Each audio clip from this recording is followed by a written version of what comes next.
Bonjour à tous et bienvenue dans Let's Go, ravi de vous revoir sur le stream aujourd'hui pour votre émission spéciale mobilité. Non, je ne suis pas Marie Palot, c'est bien moi Ken Bogard qui prend l'antenne parce que justement, eh bien vous savez, les problèmes de mobilité sont extrêmement importants en région parisienne et bien que nous ayons conseillé Marie pour les différents modes de déplacement à utiliser pour se rendre ici, le taxi reste son mode de transport principal, ce qui ne lui permet pas malheureusement d'arriver à l'heure. Mais ne vous en faites pas, elle viendra nous rejoindre ici, ainsi que Norman Genius qui viendra nous parler évidemment de ce qu'il a tourné pour Assuréo, notre partenaire dans cette émission Let's Go. On va parler de voitures sans permis. Vous allez voir Norman Genius conduire une voiture, ça va être très drôle. Avec moi sur le plateau pour la deuxième fois, Romain. Bonjour Romain, comment tu vas ? Salut Ken, ça va et toi ? Écoute, ça va très très bien, je te remercie. J'attends évidemment notre présentatrice Attends Marie avec impatience. Voilà, brillante sur le plateau, malheureusement. Mais elle va arriver apparemment, elle va arriver. Oui, non, mais elle est là dans le chat, on la salue, hein, bien entendu. Mais c'est vrai que, eh bien, petit peu de retard, mais ça ne vous change pas. D'habitude, si vous regardez mes émissions, quasiment tous mes chroniqueurs sont en retard, mais des fois c'est l'animateur. Ça n'est pas très grave. Aujourd'hui, au programme de cette émission, on va revenir sur le dernier Grand Prix de l'année. En effet, on a fermé les Grands Prix de F1. On va pouvoir voir bien déjà qui est champion, le classement, le deuxième, les choses qui ont été faites et mises en place pour l'année prochaine. On va essayer d'anticiper un tout petit peu l'année prochaine pour voir quelles sont les forces en présence et qui a peut-être le plus de chances de l'emporter. On reviendra sur l'actualité de la semaine avec des choses intéressantes, la Dacia Spring qui va changer de prix, pas comme Tesla, mais vous allez voir, c'est pas une bonne nouvelle. On va parler de chaussures qui marchent toutes seules. On va parler des autoroutes à 110. C'est quasiment signé, ou en tout cas, on a l'impression que ça risque d'être signé cette année en France. Voilà, ça fait évidemment beaucoup parler. Le semi de Tesla qui arrive enfin et qui va être livré serait visiblement pas un scam. Les gens tombent évidemment des nues. Puis ce sera évidemment le petit sujet Assuréo avec notre ami Norman Genius qui viendra nous rejoindre. Et Romain, comment ça non ? Ah mince, excuse-moi, j'ai pas écouté. Et Genius ne vient pas. C'est un faux frère. Et le dossier du jour, c'est Romain qui le portera. On va parler de Frédéric Vasseur, un Frenchie à la tête de Ferrari. Bah ouais, il y a eu une belle rumeur cette semaine. Donc on va en parler, on va décortiquer un peu ça, revenir un peu sur qui est Fred et Fred Vasseur et voir si au-delà de la légitimité de la rumeur, est-ce que déjà ce serait celui qu'il faut pour Ferrari ? J'ai des vibes de Jean Todt qui remontent évidemment. Ah ouais, la dernière fois qu'un Frenchie était quand même à la tête bien entendu. À la tête de Ferrari, on a eu le succès qu'on connaît avec Schumacher et tout ça. Donc, exactement. Le parallèle est faisable. Il a fallu un couple de talents. Est-ce que cela dit, ça va permettre aux pilotes de chez Ferrari de rester chez Ferrari vu tous les problèmes qu'il y a ? Est-ce que ça résoudra tous les problèmes ? On en discutera évidemment aujourd'hui. Voilà, let's go, ça commence. Avant de débrief le Grand Prix évidemment avec Marie, on va commencer par un peu d'actualité. C'est parti, jingle. Petite actualité, on va parler du groupe français Renault et de Dacia, puisque, vous savez, Dacia a mis à disposition, en vente depuis très peu de temps, sa fameuse Dacia Spring. On a pu vous le montrer d'ailleurs dans le stream spécialement consacré au mondial de l'automobile, faire le tour d'ailleurs de cette toute petite citadine, certes un peu rehaussée, mais avec de très petites capacités à la fois et de chargement et en termes de puissance. La Dacia Spring est peut-être la voiture électrique la plus abordable aujourd'hui, il faut le savoir. Et cette dernière, était disponible à un prix absolument hallucinant, moins de 20 000 €, 19 800 €, bonus écologique déduit en entrée de gamme, c'est-à-dire dans sa finition de base essentielle. Et bien voilà, à fur et à mesure que l'on avance, les bonus écologiques diminuent de plus en plus. La voiture électrique prend énormément de parts de marché et de toute façon, elle s'impose un peu au forcing comme étant quasi obligatoire. Cette dernière va augmenter de prix, passant de 19 800 euros à 20 800 euros. 1000 euros de bonus éco en moins. 20 800, on va dire que ça fait quasiment rien sur le prix d'une voiture, mais mine de rien, si vous voulez l'équiper, ça commence à faire 22 100 euros contre 21 300 avant. Donc on monte quand même un tout petit peu. On rappelle un moteur de 65 chevaux, une autonomie donnée de près de 200 km. C'est pas non plus voilà, un foudre de guerre. Après, c'est pas très grave. Vous savez que ce genre de véhicules, souvent chez Dacia d'ailleurs, sont utilisés comme deuxième véhicule chez les ménages. Ça peut aussi être utilisé comme un véhicule citadin approprié. Voilà, 20 800 euros, ça reste quand même une offre pas chère. Ton avis, est-ce que Dacia a les moyens de s'imposer avec une voiture quand même? Dacia, c'est plus aux alentours de 10 000, 12 000 euros une Dacia. Là, on est 8 000 euros de plus parce qu'elle est électrique quand même. Hein. Ouais, mais alors ça, on le voit un peu avec toutes les voitures électriques. Aujourd'hui, tu prends chaque modèle thermique et tu prends son équivalent électrique, tu sais que tu vas monter de 10 000 12 000 euros le prix. Bon, aujourd'hui, Dacia fait des voitures vraiment, comme on disait avant l'émission, il y a eu une montée en gamme sur Dacia. La Dacia à 4 000, 5 000 euros, avec les définitions plastiques, c'est fini partout. Maintenant, on commence à être sur des voitures pas trop mal. Bah ouais, on commence à être sur des voitures qui marchent bien, des cossus. Même le Duster, c'est un super petit SUV. Ça marche, quoi. C'est des voitures qui font le taf. Donc, justement, tu disais à juste titre que c'était des voitures la seconde voiture des familles. Je pense que de moins en moins. Donc peut-être qu'avec une voiture à 20 000 euros, ils vont réussir à s'imposer en devenant peut-être la première voiture de la famille pour des personnes qui voyagent pas non plus, qui font pas 600 km par week-end. Mais bon, oui, je pense que ça peut le faire. Surtout, je crois qu'il y a quand même un bonus écologique qui revient l'année prochaine, si je dis pas de bêtises, de 7 000 euros, je crois, à vérifier. Donc je pense qu'ils savent que ça va venir aussi là-dessus. En vrai, c'est vrai que pour l'achat d'un véhicule électrique, il faut quand même bien regarder en fonction à la fois des aides que tu as dans ta région et bien des fluctuations des bonus écologiques. C'est un peu un gymkhana, hein. C'est un peu compliqué. D'autant plus que certaines voitures sont parfois à deux doigts d'être dans les fenêtres de bonus, pas dans les bonus. Dans d'autres pays voisins, il y a souvent plus d'aides que dans nos pays. On arrive à des stades où les gens vont acheter en Hollande, en Allemagne, j'ai vu ça, effectivement, des voitures électriques moins chères avec les normes d'homologation chez nous et le volant du bon côté. Enfin, c'est dommage de voir quand même c'est vrai, je pense que ça va un peu peut-être se calibrer tout ça. Après, aujourd'hui, il y a de plus en plus de personnes qui achètent les voitures en leasing, en LOA et tout ça. Et je crois que je n'ai pas les chiffres, donc je ne veux pas dire de bêtises, mais il me semble que la part d'achat immédiat direct LOA, des voitures à plein prix, c'est pour ça. Elle a baissé. Donc du coup, je pense qu'il y a encore une vraie évolution de la manière dont les gens consomment les voitures. Ça change, ça évolue, et je crois que le marché il est encore un peu fluctuant, et toutes les aides qui sont là-dessus, elles sont aussi fluctuantes que. Mais là, je regardais rapidement, apparemment, l'aide va monter à 7 000 euros versus 6 000 euros cette année. Donc finalement, il continue. Sauf qu'il y a un creux. Donc pourquoi en ce moment, il faut moins acheter de voiture? Je ne sais pas. C'est un petit peu le gymkhana des aides. On rappelle que l'aide est dégressive en fonction du prix de la voiture. Évidemment, plus la voiture est chère, moins on vous aide. C'est vrai qu'on part du principe que vous avez moins besoin d'aide, évidemment, si vous achetez une bagnole à 100 000 balles, comme un Porsche Taycan. À mon avis, vous n'êtes pas dans le besoin. Je ne sais pas si vous êtes nombreux à posséder un Taycan. Dans le chat, tu ne possèdes pas de Taycan? Non. Pas encore. J'aimerais bien. T'aimerais bien? Si tu devais choisir une voiture électrique, tu irais vers quoi? Si j'avais vraiment de l'argent pour me faire plaisir, ou tu veux dire une voiture rationnelle Ouais, mais souvent c'est pas très contradictoire parce que une voiture personnelle est souvent pas très pratique. Si tu veux un seul véhicule à utiliser au quotidien, si tu me prends un truc qui est une voiture de sport, c'est pas spécialement peut-être idéal. Non, tu prendrais quoi vraiment dans l'optique? J'en prendrais deux, du coup, je te fais une double réponse quand même. Si je devais m'amuser un peu, en voiture full électrique, je prendrais quand même je resterais sur la Taycan. Ça reste une voiture sympa, j'ai la chance de l'essayer. Ça marche quand même, c'est fun. C'est une voiture, c'est dedans, c'est beau, c'est bien fini, il n'y a rien à faire. Après, sinon, je prends. Non, j'ai pas envie de dire Tesla parce que j'ai envie de rester européen en voiture.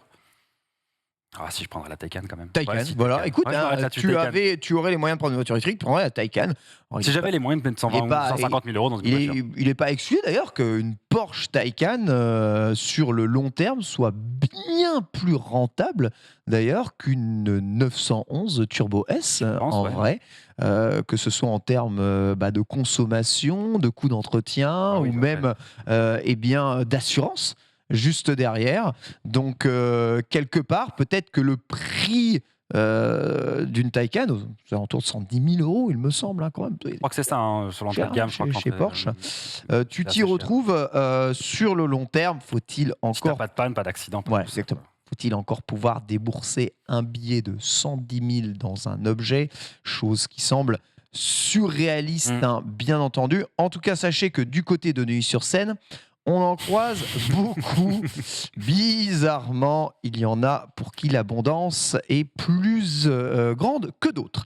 C'est clair. Quoi qu'il arrive, on va reparler un peu véhicule électrique avec cette annonce. Le premier camion Tesla, vous savez, le fameux Semi, sera probablement distribué cette année. Et les premières livraisons ne sont évidemment pas pour des particuliers. De toute façon, ça ne s'adresse pas aux particuliers, ce genre de véhicule. Mais ce sera l'entreprise Pepsi qui aura la livraison des premiers véhicules Tesla Semi, prévus pour décembre 2022. Ce n'est donc visiblement pas un prank. Depuis 2017, le projet Tesla Semi a été teasé évidemment par Tesla, mis en avant le futur de transport de fret routier. Voilà, les premiers carnets de commandes sont là et on aura évidemment énormément de semis sur la route au fur et à mesure du temps. Et Pepsi testera bien entendu et bêta-testera ces semis pour l'ensemble des une belle grandes gueule, quand même, hein. entreprises évidemment françaises. Avant de revenir évidemment sur cette histoire de semi Tesla, j'aimerais accueillir l'animatrice de cette émission. Elle est toute fringante, elle est magnifique, elle a un joli sourire. C'est Marie Palot. Bonjour Marie. Bonjour, comment ça va? C'est la malédiction là. Elle est maudite cette émission. J'apprends que Genius ne viendra pas pour sa propre chronique. Maxildan, qu'on embrasse, ne peut pas venir non plus. Donc nous serons 3 et moi-même j'arrive en retard, je m'en excuse. Accident vélo contre bus. Le vélo a gagné. Le Étonnamment. vélo a gagné. Oui, parce que je pense que le bus pour l'éviter a dû faire une dinguerie. Donc en train de la route, on aime Paris. Mais il on va aime. bien, il va bien quand même, tout le monde va bien. cycliste, c'est ce que j'ai dit. Tout le monde va bien, tu vas mais pas bien. dès qu'il Enfin, tu pleut- gagnes pas Vélo forcément contre un bus en général, ouais, c'est Vélo pas bon. contre bus. Non, mais dans un bouchon à 2 à l'heure. Ah, ok. D'accord. En gros, bon, voilà. Et étonnamment, quand il pleut, les gens ne savent plus conduire. Ce sera peut-être un sujet. Hein, Ça, on est bien d'accord. dans cette émission. On parlait de quoi? On parlait du Tesla Semi, livré du coup à Pepsi en premier lieu. On annonce une autonomie de plus de 500 km pour ces Tesla Semi. Et c'est les usines Pepsi qui vont se servir en premier de ces Tesla Semi pour bien. livrer très probablement des boissons dans les alentours de l'État dans lequel ils vont travailler. Pour tout ce qui est de transport, tu vois, de 500 km aller-retour, l'électrique propose évidemment l'avantage de pouvoir être directement rechargé au point de ravitaillement, enfin au point de chargement, excusez-moi, pour ensuite aller livrer l'ensemble des clients des entreprises. Ça peut, on va dire, être une alternative viable à tout ce transport de réseau. On pense probablement aussi à tout le réseau agroalimentaire, qui sont souvent relativement de proximité. C'est-à-dire qu'on ne va pas forcément aller te livrer de la bidoche qui est à Pétaouchnok à l'autre bout de l'Europe pour venir te l'apporter directement ici. Ça reste souvent relativement local, ou en tout cas sur les territoires français ou limitrophes. Ça peut permettre de faire en tout cas ces distances-là. Ça peut permettre d'être usiné, mais aussi toutes les livraisons, grosses livraisons, colis ou lettres, que ce soit poste, service Amazon. Tout le dernier kilomètre, tout ce qu'on connaît. Exactement. Alors, peut-être qu'un semi pour le dernier kilomètre, Ah oui, non, effectivement, là, c'est un peu gros, ouais. C'est un peu overkill. Mais en tout cas, dans ce qui est, tu vois, tu passes du gros centre à la distribution locale avant le dernier kilomètre. Là, c'est très intéressant, en tout cas, à mon avis, d'utiliser ce genre de Surtout véhicule. que les routiers, ils sont obligés de faire des pauses. Il y a en plus des rythmes assez imposés. Donc j'imagine qu'ils peuvent gérer leur système de recharge, leur flux de charge en Après, je dois bien conséquence. t'avouer que 500 km pour des routiers longue distance, c'est pas beaucoup quand même, je c'est pense. vrai, D'une traite, je pense que on se rend pas compte, personne ne fait que 500 km. Je sais pas s'il y a des routiers chez nous, mais ça m'a l'air d'être plus des routiers, je te dis, de livraison, souvent l'alimentaire, plus entre guillemets de proximité. En tout cas, voilà, le Tesla Semi arrive, ça ne serait pas un prank. Let's go. Voilà, le futur de la mobilité, on va dire de fret électrique. Est-ce que c'est quelque chose auquel vous croyez, sachant que pour le moment, c'est l'autonomie qui compte le plus, et c'est pas les véhicules réputés pour leur autonomie importante, très cher Romain.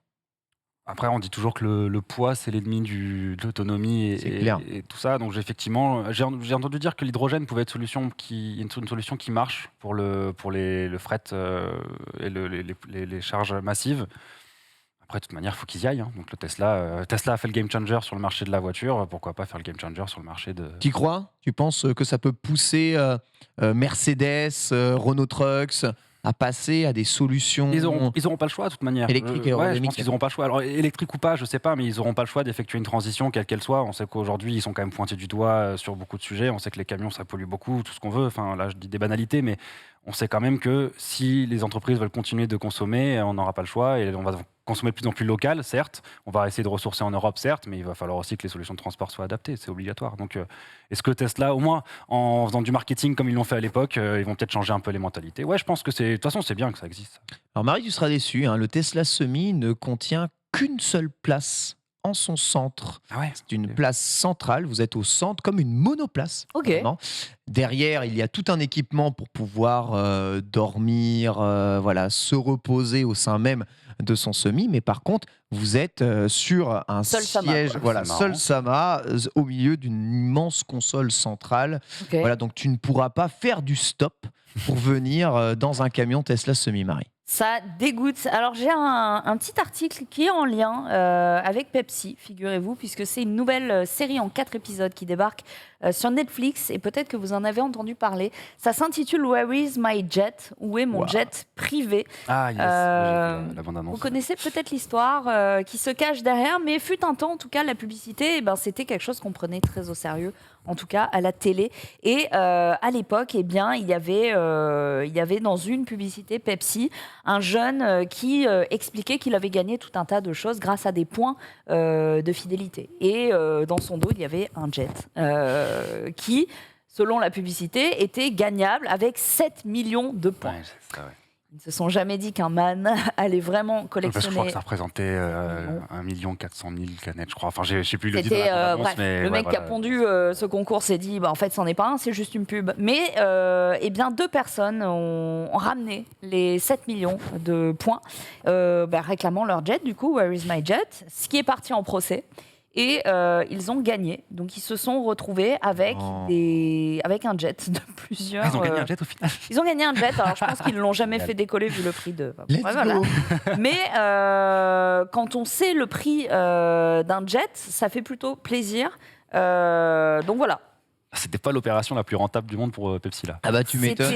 Ils avaient vraiment le seum. Je peux vous dire que ils ont épluché les règles du jeu et il se trouve que le gagnant avait trouvé la parade et que il a gagné le procès là-dessus.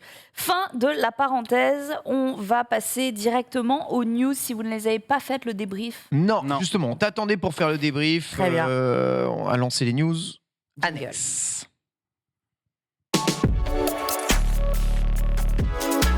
Oui, bien sûr, c'était la clôture de cette saison sur la Formule 1. Je pense que vous avez regardé tous les deux le Grand Prix. Évidemment. Oui. Non. Malheureusement, non. Je suis désolé, ce Grand Prix-là en particulier, j'ai pas pu le regarder en intégralité car j'étais en stream tout le week-end, mais j'ai regardé un résumé et on en a beaucoup parlé, évidemment. Évidemment, il y a beaucoup de choses qui se sont passées sur ce Grand Prix. Toi, Romain, tu l'as regardé. En bossant, donc avec un œil inattentif, mais avec un œil quand même. Ouais. En diagonale. Et la première chose qui nous vient en tête, c'est merci Sébastien Vettel. Bah oui. Oui, mais Sébastien, t'as été plus jeune champion du monde de l'histoire, non ?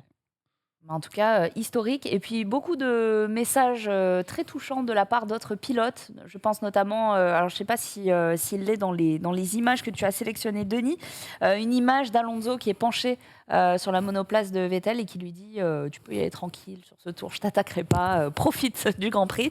Et j'ai trouvé ça hyper cool de voir tous ces hommages fleurir petit à petit, notamment de la part d'Hamilton qui a dit que ça avait été un grand honneur de se battre contre lui. Verstappen, pareil. Il me semble, partagé une anecdote où, à la suite d'un Grand Prix où il était allé, du coup, se faire soigner, quand il était revenu à son centre à son centre de formation, au Red Bull Home Training, là, je sais pas quoi, eh bien, Vettel l'attendait pour lui dire est-ce que ça va, je m'inquiétais et tout. Et il disait que c'était le geste le plus humain et le plus touchant qu'il avait pu avoir dans sa carrière et qu'il s'en souviendrait toujours. Il n'y a pas trop de coquilles avec Sébastien Vettel. Non, c'est non, plutôt il a une carrière. un pilote qui a toujours été apprécié. Ouais, il a toujours été malgré apprécié, la toujours. dégringolade un peu de ses performances et sa rétrogradation suite à des Ses mauvais choix de carrière, on va dire, ouais. Mauvais choix de carrière. Globalement, c'est pas un pilote contre qui on passe, à différence d'Alonso par exemple. Ouais, alors. Du monde qui fait un peu plus débat. Ouais, beaucoup de champions du monde, Schumacher aussi faisait grand débat. Schumacher, oui, bien sûr. Mais non, Vettel, effectivement, alors c'est déjà un mec qui a toujours eu la cote. D'ailleurs, c'est marrant, tu dis qu'effectivement, il a fait des mauvais choix de carrière à juste titre et il a un petit peu baissé, mais sa cote de popularité est montée de manière inversée à ses résultats. Quand il était chez Red Bull, à la limite, les gens le respectaient en disant qu'il était le plus jeune champion, ce qu'il avait fait avec Toro Rosso, gagner Monza, c'était génial, tout ça.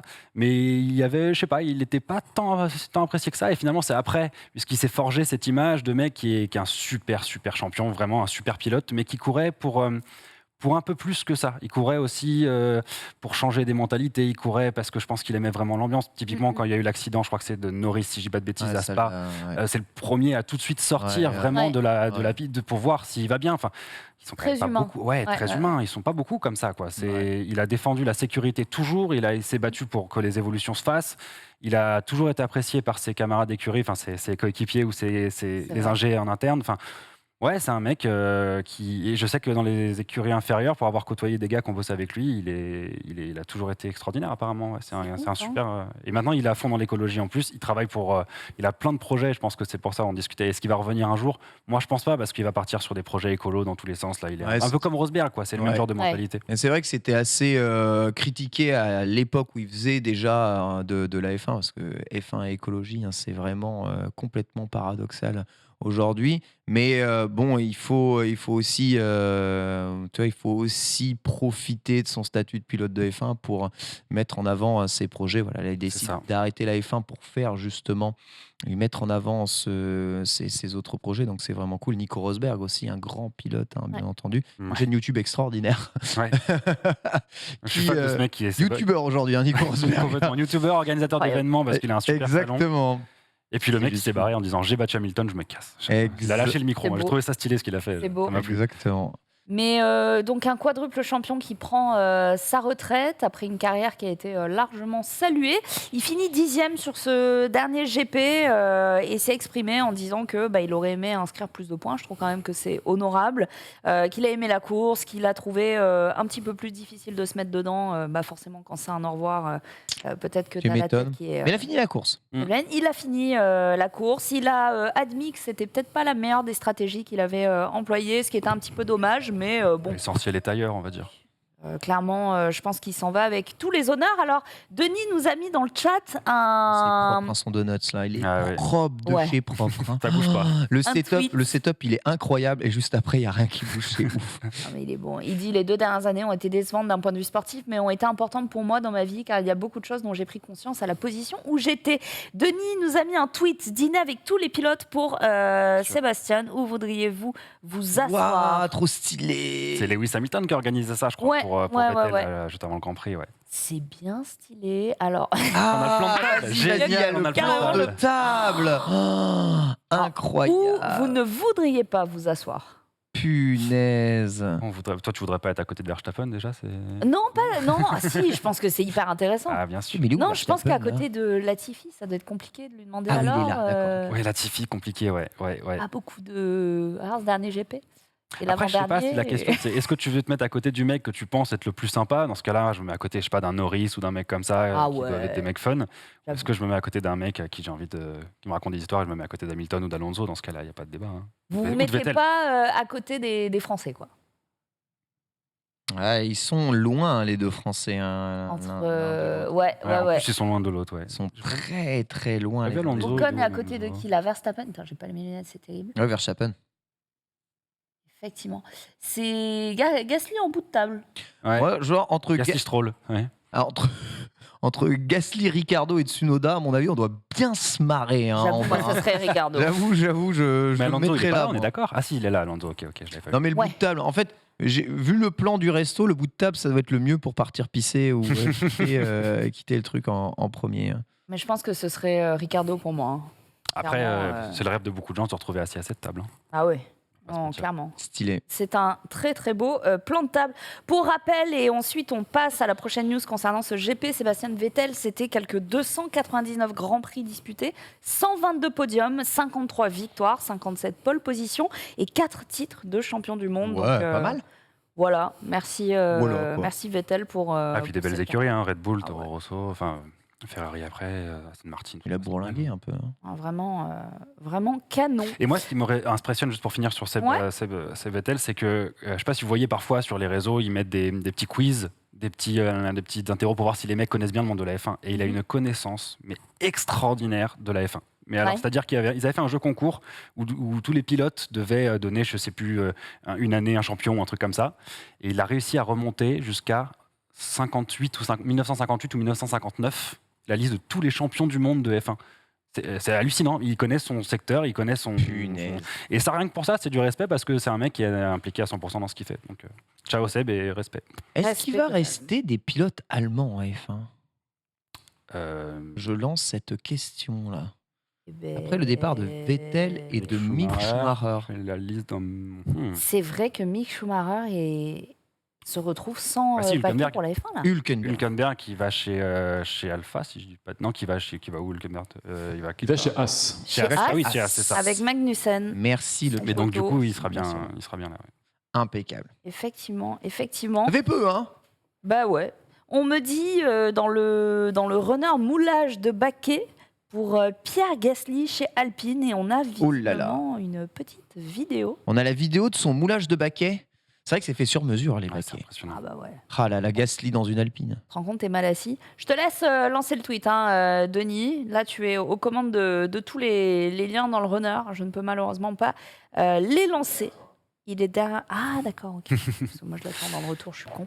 Et con, c'est là. Et ensuite, je vois l'image qui fait mal au cœur. On en parlait. Hein, Mick Schumacher qui se retrouve sans volant en F1 l'année prochaine puisqu'il se fait arrêter par As et il a déclaré « Je vous aime aussi ». Ça fait mal. Et il a voulu Ça lui fait aussi faire un au revoir sur le Grand Prix. Il a initié un petit donut. Oui. Comme Sébastien Vettel, mais l'équipe de Haas lui dit s'il te plaît, non, arrête ça tout de suite. Voilà. La voiture va pas Voilà, supporter. la voiture va pas supporter. J'osais pas le dire. Et là, il leur a répondu je vous aime aussi, les gars. C'est beau. Ouais, C'est c'est un peu rude, ouais. Aïe, aïe, aïe, aïe, aïe. Après, on sait que la F1 a fait d'aller-retour. Hein, Stop donc, taking donuts, please. Seriously. I'm sorry, mate, but we just can't. Sorry. en fait, quand tu finis dernier du championnat, tu peux pas trop te permettre. Mais... Ah ouais, c'est terrible. Ou avant-dernier. Ouais. Love you too. It's alright. Love you too. Quel enfer. C'est Quel magnifique. enfer. On va passer à la prochaine news. C'est mon rêve. Tout simplement. Oh. Ouais, c'est mon rêve. Vous savez, je suis une personne bateau. simple. Toi, t'es une personne simple, oui, c'est vrai. c'est un bateau. La simplicité. Il est très, très un bateau, fort. tiens, j'en étais sûr. C'est le Global Dream, un chantier exceptionnel qui était mis en pause à cause du Covid. Peut-être que vous en avez entendu parler, mais le géant des mers avait été originalement commandé par le groupe asiatique de voyage Genting HK, devait être construit par la filière allemande MV Werften et c'était avant la crise sanitaire. C'est un immense paquebot. Eh bien, C'est un immense paquebot. immense. Faramineux, géant des mers, c'est son nom. Les deux sociétés donc, que je vous ai énoncées ont What fait the fuck. faillite. Et il a été racheté. Non. Attends, mais il y a un truc qui bouge sur la table. On a vu la même chose. Ouais. C'est Il a c'est- été- c'est réel ou Racheté par Disney, ma gueule. Ah ouais, d'accord. La croisière Mickey, j'arrive. Mais non. 6000 personnes comme moi avec des oreilles de Mickey. Rendez-vous compte du Alors, il y en bordel. a déjà une croisière Ouais. Disney. Hein. Mais là, on parle d'un truc. Mais là, c'est pour l'Asie, du coup. Ah non. Non. Ah non. Oh bah j'espère pas. Ah bah écoute, Tu sais qu'il y a c'est ce que j'ai compris. Ce il y a bateau, des il- Disney Cruise qui partent d'autres Oui, je sais, ports en j'en Europe et ai tout. Hein. déjà vu un. J'en ai déjà vu un C'est au vrai port. C'était J'en beau. ai déjà vu un au port du Havre. Et ben voilà. Alors celui-là partira pas du Havre, hein, spoiler. Mais oh Mais non, mais on regarde. parle bien, toi. Pourquoi il partirait pas du Havre? Parce que il partira. La Transat du Jacques fin Vabre, elle fond, part du Havre. C'est vrai. Et Il y a des bateaux qui valent cher aussi. On n'a pas fait de point Jacques Vabre, ça me rend triste. Et du coup, non, voilà, un chantier qui a repris, qui coûtait, en tout cas, le premier constructeur, la direction du premier constructeur avait évalué un coût à hauteur de 1,5 milliard D'attraction, mais d'euros. ouah, mais c'est- en juin. Ah, c'est nos limites en fait. J'adore. T'as dit combien, excuse-moi? 1,5 milliard d'euros en juin. Il manquait 600 millions d'euros d'investissement pour achever la construction. J'aimerais avoir des réactions dans le chat. Est-ce que ça vous fait rêver? L'électrique, bien sûr. Bien Il ne entendu, pollue pas. Bien entendu. Non, non, bah non, Mickey. Il ne pollue pas. Alors, c'est Comment ça, il incroyable. pollue pas?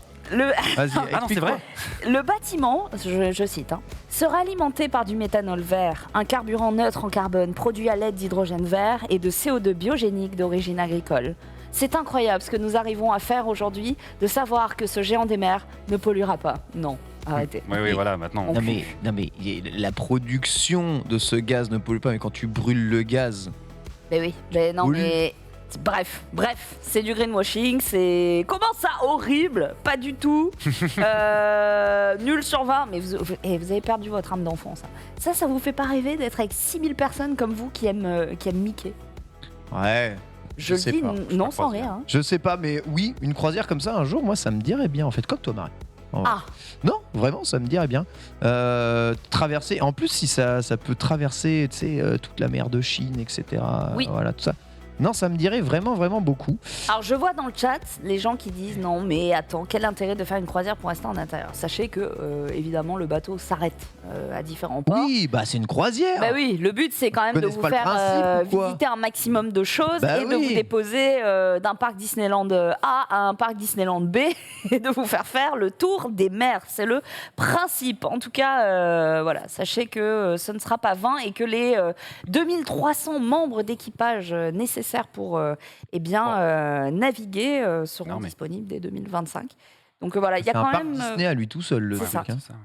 Mais il y a quand même beaucoup, genre la grande majorité des gens qui travaillaient sur ce chantier qui ont été redirigés vers d'autres chantiers évidemment, puisqu'après la crise sanitaire, ils n'avaient pas trouvé d'investissement. Donc voilà, à suivre sur la fin de ce chantier prévu en 2025. Après, sur un mois, tu passes les 3-4 dans la flotte. Bon, faut aimer l'eau, c'est sûr. Ah que, oui, non, mais faut aimer ça. c'est gigantesque, c'est une Gigantesque.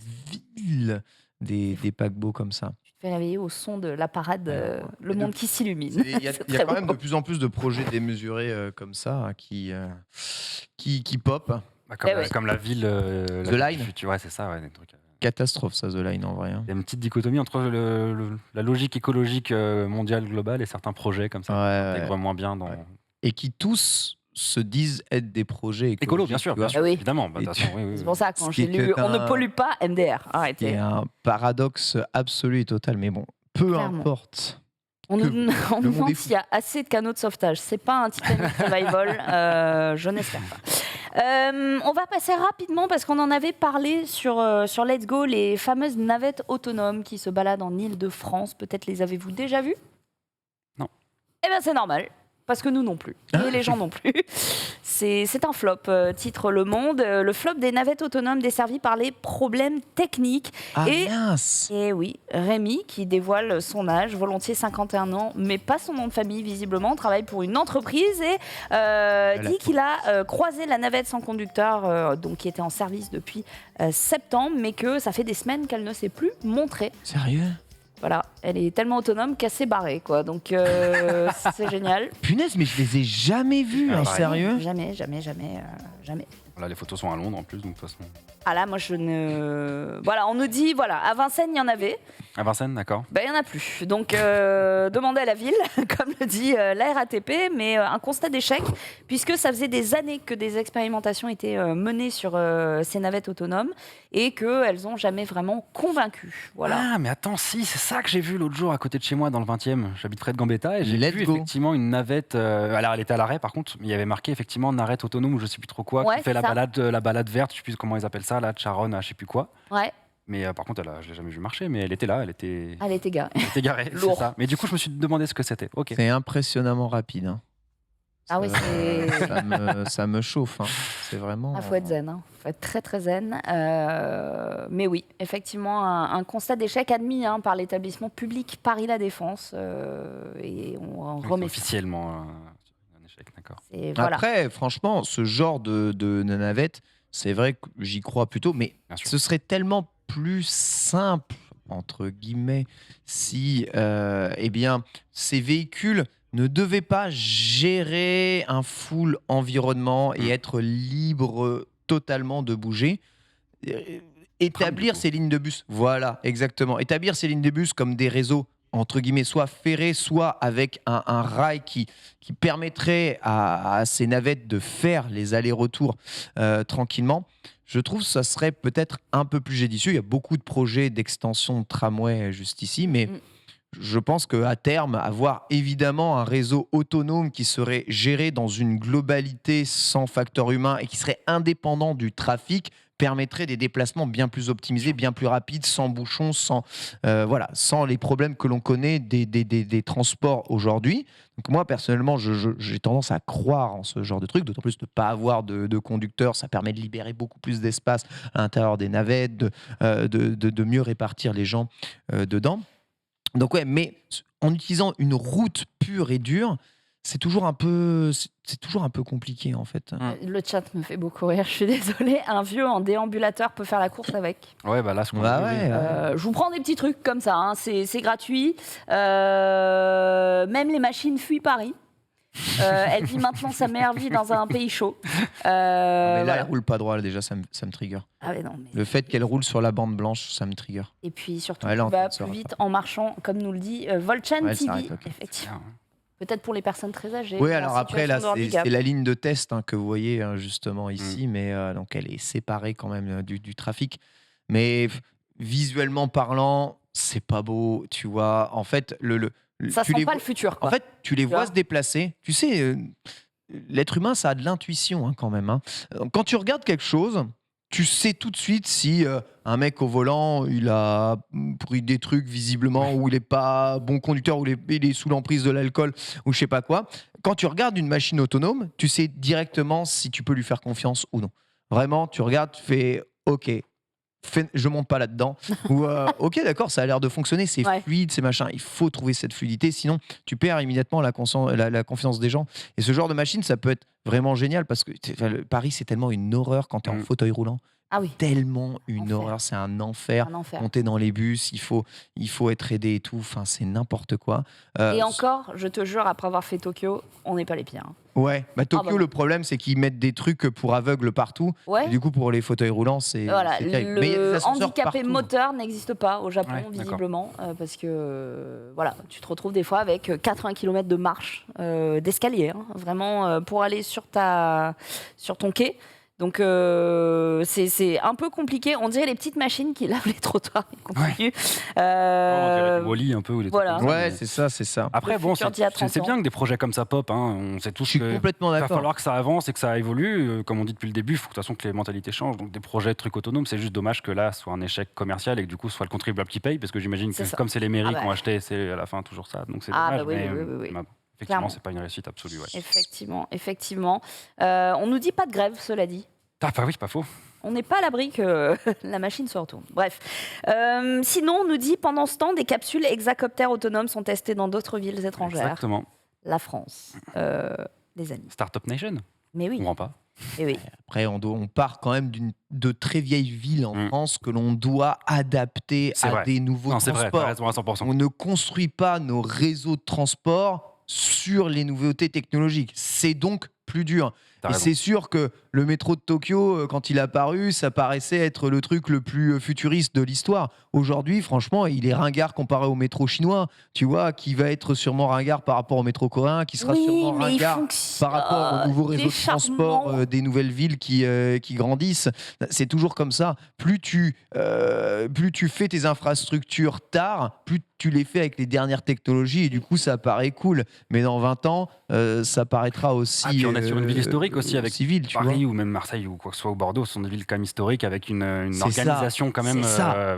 pour certaines moyenâgeuses bien plus anciennes encore pas pour tout certaines changer, tu comme vois. Paris, et tu te retrouves avec il faut adapter en permanence le génie civil avec le reste et c'est pas facile. Faut reconnaître, hein, c'est pas du tout facile de mettre en place des projets comme ça. Donc ça met du temps. Il y a ouais. plus d'échecs que de réussites par contre. C'est pas une raison pour que ça pue la pisse, on nous dit. Lui, il a vu la vidéo. Ouais, donc Ouais, ça- Non, c'est c'est- vrai, c'est une très bonne c'est conclusion. une Très remarque, bonne remarque. c'est une remarque Non mais c'est clair, en très, plus, très c'est vrai, juste. non mais la personne qui dit ça a entièrement raison. Oui, c'est pas une raison pour mal faire les choses. Ouais. On a le droit d'aller l'erreur, mais c'est. Et il est vrai que sur ce genre de navette, l'absence de conducteur peut parfois favoriser certaines personnes à n'en avoir rien à foutre. On rappelle les Autolib, Et je pensais à ça. ces véhicules sûr. autonomes, Oui. étaient électrique, mais pas littéralement autonome, ouais. utilisés comme des bésodromes parce que c'était la salle la moins chère en location à Paris à l'heure. Oh non, c'est vrai. Ouais, vraiment. Et oui. Et du coup, J'utilisais c'était beaucoup, j'ai arrêté. Après. c'est pour ça qu'ils ont arrêté. Parce que dedans, J'ai envie de me souvent, tu montais et tu avais des traces suspectes. Ah, objectivement, ouais. T'avais Ouais. des endroits, des moments. Et vous avez posé votre derrière sur ces traces Moi, suspectes non. Non, ouais, après, parfois, Mais- quand t'as pas le choix, tu prenais, je sais pas, un plastique, tu te démerdais. Mais Voilà. Après, c'était pas toujours des traces comme tu peux l'imaginer. C'est aussi parfois juste des traces de sandwich, des gens qui ont fait n'importe quoi. Mais en tout cas, il y avait pas de respect. Mais On même. sait qu'il n'y a pas de contrôle un peu humain pour faire, entre guillemets, la police. La France, c'est open bar. Mais après, ça, c'est dommage qu'on manque un peu de civisme comme ça. C'est une minorité de personnes. Bien sûr, mais entièrement, mais c'est dommage qu'on en arrive à chaque fois pénaliser la majorité des utilisateurs, alors que. Bah, ça m'a dégoûté, sachez-le. Oui, de sandwich, nous dit-on dans le chat, de sandwich. De sandwich. Ouais, sandwich. Ouais. Une très belle nouvelle, on va passer à autre chose. 2 supporters français ont décidé de réaliser un défi assez incroyable. Ils ont peut-être entendu ton message, Ken. Vas-y, raconte. Ils ont parcouru 7000 km. À votre avis, qu'est-ce qu'il y avait au terme de ces 7000 km? Donc on part de la France. Hein. Ok. Ouais, bah, ils sont à 7000 km. C'est quoi? C'est la distance du Moyen-Orient. Ils sont allés au Qatar. Ouais, Oui. j'aurais dit ça, ouais. À vélo. Ah. Ah bon, ça y est, ça vous impressionne plus? À vélo. Si, mais Je fais 100 mètres à vélo, j'ai l'impression que c'est le Tour de France. Les gens en vélo m'impressionnent toujours. 7000 km. Ken Bogard. C'est alors impressionnant. Par contre, ils ont un message derrière ou quoi? Parce que Oui, il Vas-y. y a un message. Il y a un message. Alors, beaucoup d'émotions à la hauteur de cet exploit, vous vous en doutez bien. Ils étaient partis avec 20 kilos de bagages chacun dans leur sacoche, un maillot des Bleus floqué, forcément des 2 étoiles, évidemment, un casque et des bidons. Ils s'appellent Mehdi Balamissa et Gabriel Martin, 26 ans. Ils ont réussi donc ce pari de parcourir à vélo plus de 7000 km depuis leur départ du Stade de France à Saint-Denis, fin août, et leur arrivée ce jeudi à Doha, au Qatar. Et donc, ça s'est pas fait sans peine, évidemment. Hein. Ça faisait 3 mois qu'ils pédalaient tous les jours ou presque à travers l'Europe, puis la Turquie, avant de parcourir 2000 km avec comme seul paysage quasiment le désert de ouais. l'Arabie Saoudite. On peut suivre d'ailleurs leurs aventures sur Instagram. Et ils ont vécu vraiment des expériences de fou. Il y avait une cagnotte en ligne, etc. Mais c'était surtout au profit d'une association qui s'appelle Globe Dreamers. On les embrasse, je les aime beaucoup. Qui souhaitent du coup initier au voyage à vélo des jeunes de quartier. Et donc, ils ont partagé leur périple sur le fameux compte que vous voyez là. Donc, c'est une belle histoire, honnêtement, parce que ça s'est fait aussi au profit d'une association, etc. Je trouve ça cool. En vrai, Ça, c'est vraiment j'ai- ouais. Ouais, voilà. Donc, ils m'ont l'air en tout cas d'avoir mieux préparé leur voyage à vélo, de ce que je vois des photos en tout cas qu'ils montrent, que certains. On sent qu'ils sont pas non plus au pif et qu'ils essaient d'avoir justement un bon équipement Ouais. et des vélos adaptés à faire le trajet qu'ils voulaient. Donc franchement, GG. Franchement, GG. C'est vrai que les voyages à vélo, c'est c'est vraiment merveilleux. Atteindre le Qatar à vélo, c'est un très très beau projet. 3 mois de périple, quoi. Ouais, 7000 km, 3 mois. Ils ont mis 90 jours. C'est beaucoup. Ça fait combien de kilomètres par jour, ça, en calcul? Ça fait, je sais pas, 80 km par jour, je dirais. Ils ont été accueillis par un prince et tout. Enfin, c'est un délire, hein, ce voyage. Donc, le but, c'était de promouvoir la slow mobilité, le slow travel, en espérant faire naître des idées de voyage aux gens en France, en Europe ou même dans le monde. Et surtout, initier les jeunes de quartier au cyclotourisme, puisqu'une fois rentrés du Qatar, ils emmèneront des jeunes de quartier au cours de week-ends à vélo en France afin de leur découvrir tous les avantages de ce mode de transport. Là, c'est chouette. C'est top, c'est top. Ouais, un projet qui vise du coup les jeunes de quartiers défavorisés. Et c'est un projet solidaire que je vous enjoins vraiment à découvrir. C'est sur le site de globedreamers.com.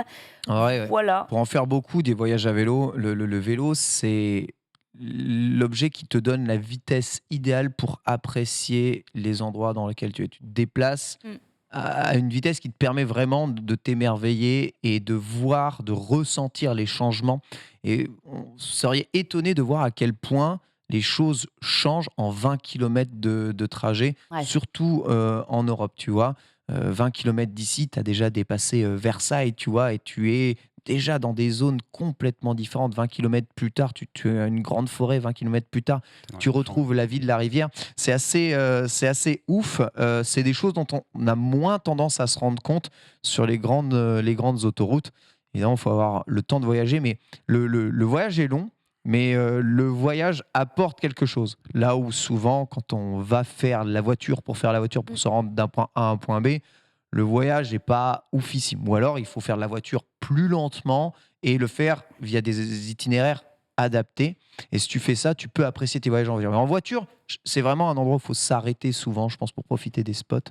En vélo, tu profites tout le trajet et c'est ça qui est vraiment cool. Totalement. Et c'est une odyssée qui a rassemblé toute la communauté de cyclistes, notamment les cyclistes locaux qui ont voulu les accueillir comme il se doit, puisque ça faisait plus de 2 mois qu'ils les suivaient. Et pour l'étape finale, ils se sont rassemblés. C'est surtout aussi un message qui tombe un peu comme un coup d'épée dans l'eau, mais qui n'est pas non sans importance quand on voit le contexte d'une Coupe de Monde décriée à juste titre, de manière totalement légitime en termes d'empreinte carbone et d'exploitation Ouais, humaine. c'est juste que c'est vrai que c'est pour ça que je suis un peu triste, c'est juste viser le Qatar et du coup l'événement de la Coupe du Monde pour transmettre ce message. Après, je sais que c'est la Coupe du Monde, ça part aussi beaucoup à énormément de jeunes des quartiers, donc Ils ont voulu surfer en plus sur ouais, le marketing. c'est ça. Donc quelque part, ça permet de transmettre leur message, mais c'est complètement paradoxal. La Ouais. Coupe du Monde au Qatar et le voyage à vélo, hein, crois-moi. Effectivement. Alors après, le chat nous dira peut-être s'il en a entendu parler, mais on m'a dit qu'apparemment, on ne pouvait pas rallier le Qatar en voiture et qu'il fallait venir en avion. Que le pays interdisait. J'ai entendu parler de ça, ouais. Ouais. Ils ont affrété un nombre d'avions énorme, je crois, spécialement pour ça. Parce que, Un truc on est dans de fou furieux. Quoi. être plus dans l'écologie, autant y Tu aller à peux, fond. tu peux le faire en vélo, mais tu peux pas le faire en voiture. Je sais pas, Ouais. donc Mais un peu bizarre. effectivement, mais- je crois qu'il y a des sujets un peu particuliers comme ça et qu'en plus, ils n'avaient pas du tout d'infrastructures, les infrastructures nécessaires pour loger tout le monde. Donc, ils ont mis en place ils logent beaucoup de gens à côté et dans des pays limitrophes et organisent des navettes aériennes. Enfin, bref, ça va Je être. pense qu'ils n'ont pas les infrastructures nécessaires. Je pense qu'on peut immédiatement s'arrêter là. C'est ça. Voilà. Quoi qu'il arrive. Oui, voilà. Mais on peut faire du ski. Bref. 160 vols, nous dit-on, à vérifier, mais oui, Ouais, je crois que c'est des. un nombre, Ces genre ordres un d'idées, là, avion en tout toutes cas. les 10 minutes, ça n'a pas de sens. Il n'y a pas de Coupe du Monde cette année. Hein. N'a Non. pas de sens. Ouais. Et puis sinon, un rêve étonnant. Si je vous dis qu'un couple s'est offert quelque chose et que, de facto, ils se sont offert aussi le luxe de réaliser un rêve qui fait 12 mètres de long, ok, et qui attire beaucoup de gens là où ils vivent parce que c'est assez hallucinant de voir ça posé devant leur maison. À votre avis, de quoi il s'agit ? 12 mètres de long. Ouais, C'est taré. malade. Ouais, ça, c'est un Complètement bon timbrax. Un jeune couple, Mais c'est parents quelque chose d'un- d'esthétique, qui a une fonctionnalité. C'est Très certainement. C'est quoi cette tête? Très certainement esthétique. Perso, je ne suis Est-ce que pas c'est du sensible. Maripalo encore? Je ne suis pas très sensible à ça. Ah. Utile, certainement. Encore qu'il faudrait le définir. Mais en tout cas, voilà, c'est un jeune couple et parents d'une petite fille de 3 ans. Et donc, leur rêve, c'était ça. À votre avis, 12 mètres. Qu'est-ce que ça 12 peut être mètres Planté devant la maison. Hein. planté devant la maison, donc c'est pas un bateau. Bam, Ouais, devant le jardin. forcément, Ouais. c'est un bateau tout de suite. 12 mais... mètres, 12 mètres, ça peut être une limousine? Permettez-vous de rêver. C'est-à-dire Ah ouais que Fusée. ça pourrait être un bateau, mais c'est pas un bateau. Fusée. C'est pas une fusée. Satellite. C'est pas un satellite. Non, il faut que 12 ça mètres, ouais, non. soit mobile. Une rame de train. Ah, c'est Ce pas- serait stylé, mais ce n'est pas ça. Un avion? Un avion. Quel type d'avion? Cessna ou un truc. 12 mètres.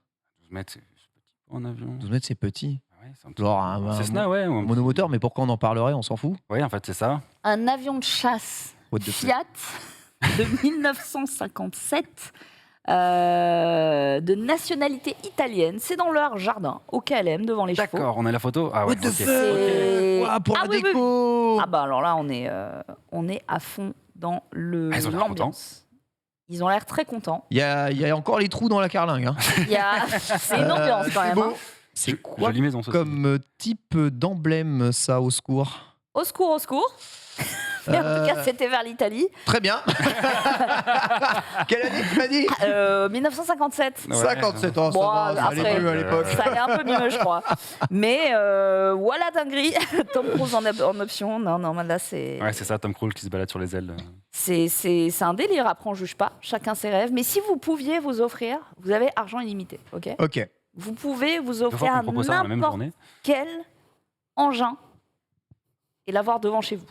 Super. Ça me. Vraiment. Si vous vivez dans un immeuble, ben rip. Mais qu'est-ce qui vous ferait kiffer là comme ça? Il y a quelque chose qu'on peut utiliser ou pas? Ah non, Juste pas pour la forcément. déco. Je pense qu'ils l'utilisent pas. Hein. Le truc vole plus, mais Ah non, moi, Vous si pouvez j'achète vous offrir n'importe quoi. un outil de mobilité, c'est pas pour que ça reste comme ça.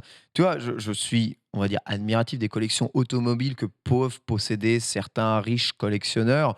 Je trouve ça relativement fascinant, mais jamais je rentrerai dans ce délire-là si si j'en avais les moyens. Tu Bien vois, sûr. Vraiment. Après, là, on parle d'un truc Que ce soit un truc de utile. taré. Ouais, un truc Là, de taré. là, on parle d'un truc de taré. Donc, moi, la question, si on me disait, t'as un budget limité, tu mets un truc de taré dans ton jardin, Ouais. mais qui sert à rien. Justement, comme je disais Fusée, je resterais en tant que le fan de Tintin qui était moi enfant. Ah ouais, faudrait la fusée, une la fusée réplique de gigantesque. la fusée Ah. Tintin. Fusée dans le Voilà, jardin. je me ferais un kiff comme ça. Stylé. Si j'étais un riche excentrique, Un éventuellement. petit je pourrais être Concorde HS. Je le mets là. Un Sérieux Concorde. Voilà, je le ce pose. serait pas un vélo. Bah, tu m'as dit un truc excentrique. Pas forcément. Un truc qui te ferait vraiment kiffer, quoi. Un vélo, putain, au maximum. C'est les vélos, Un vélo en or. à moins que tu. Ouais, marrant. il... C'est ça.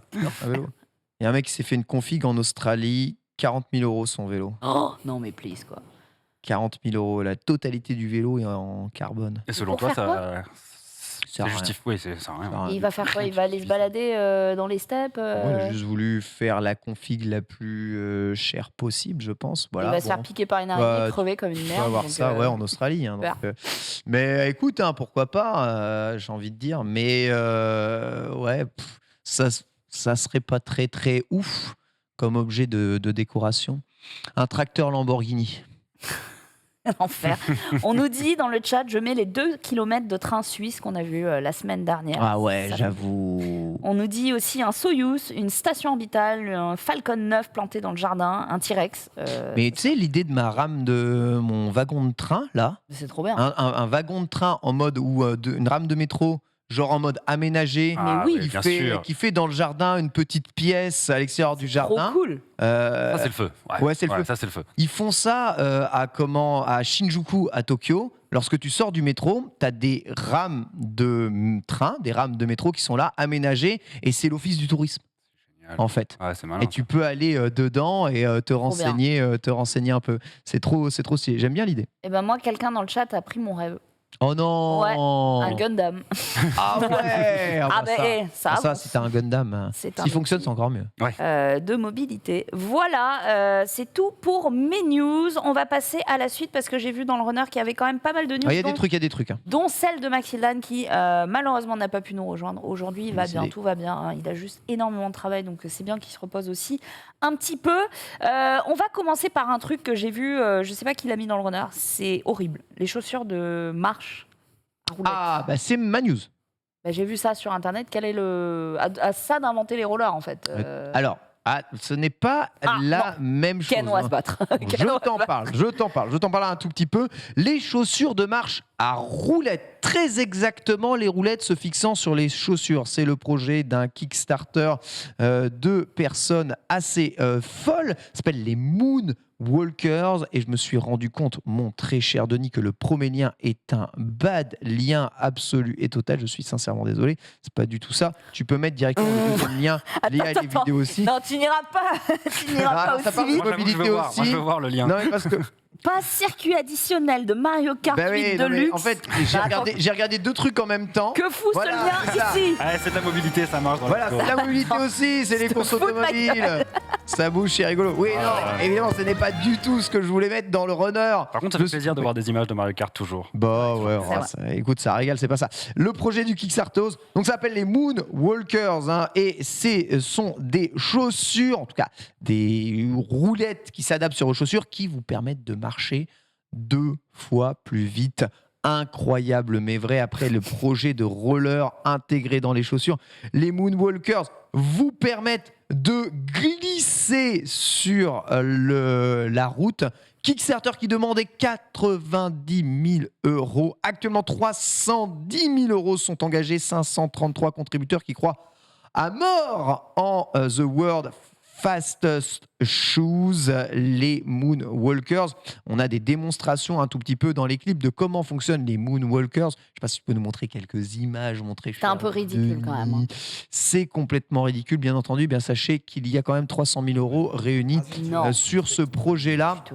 Actuellement, les routes aux États-Unis sont très grandes, les distances de déplacement sont incroyables. Imaginez que vous puissiez adapter votre marche à un style plus rapide. Les Moonwalkers vous permettent de marcher comme si vous étiez sur un tapis roulant à Châtelet. Exactement, tout en faisant de l'exercice. Marcher tout en faisant en sorte que votre pied d'appui avance, c'est le défi évidemment des Moonwalkers, tout en vous assurant une stabilité qui vous est propre. Ça n'est pas un truc qui roule tout seul, tu vois, c'est pas un genre tu t'es debout et ça avance, hein, c'est pas ça. Non, tu marches, tu fais les mouvements de marche et à chaque fois que ton pied d'appui est sur le sol, eh bien ce dernier active les roulettes, la pression active les roulettes et ça fait avancer un tout petit peu plus ça te fait rouler pendant que tu as ton pied d'appui au sol. Ouais, Théoriquement, tout le monde peut en faire. Théoriquement, tout le monde peut réussir à le faire. Oui. Tout le monde peut réussir savoir marcher. à le faire. Exactement.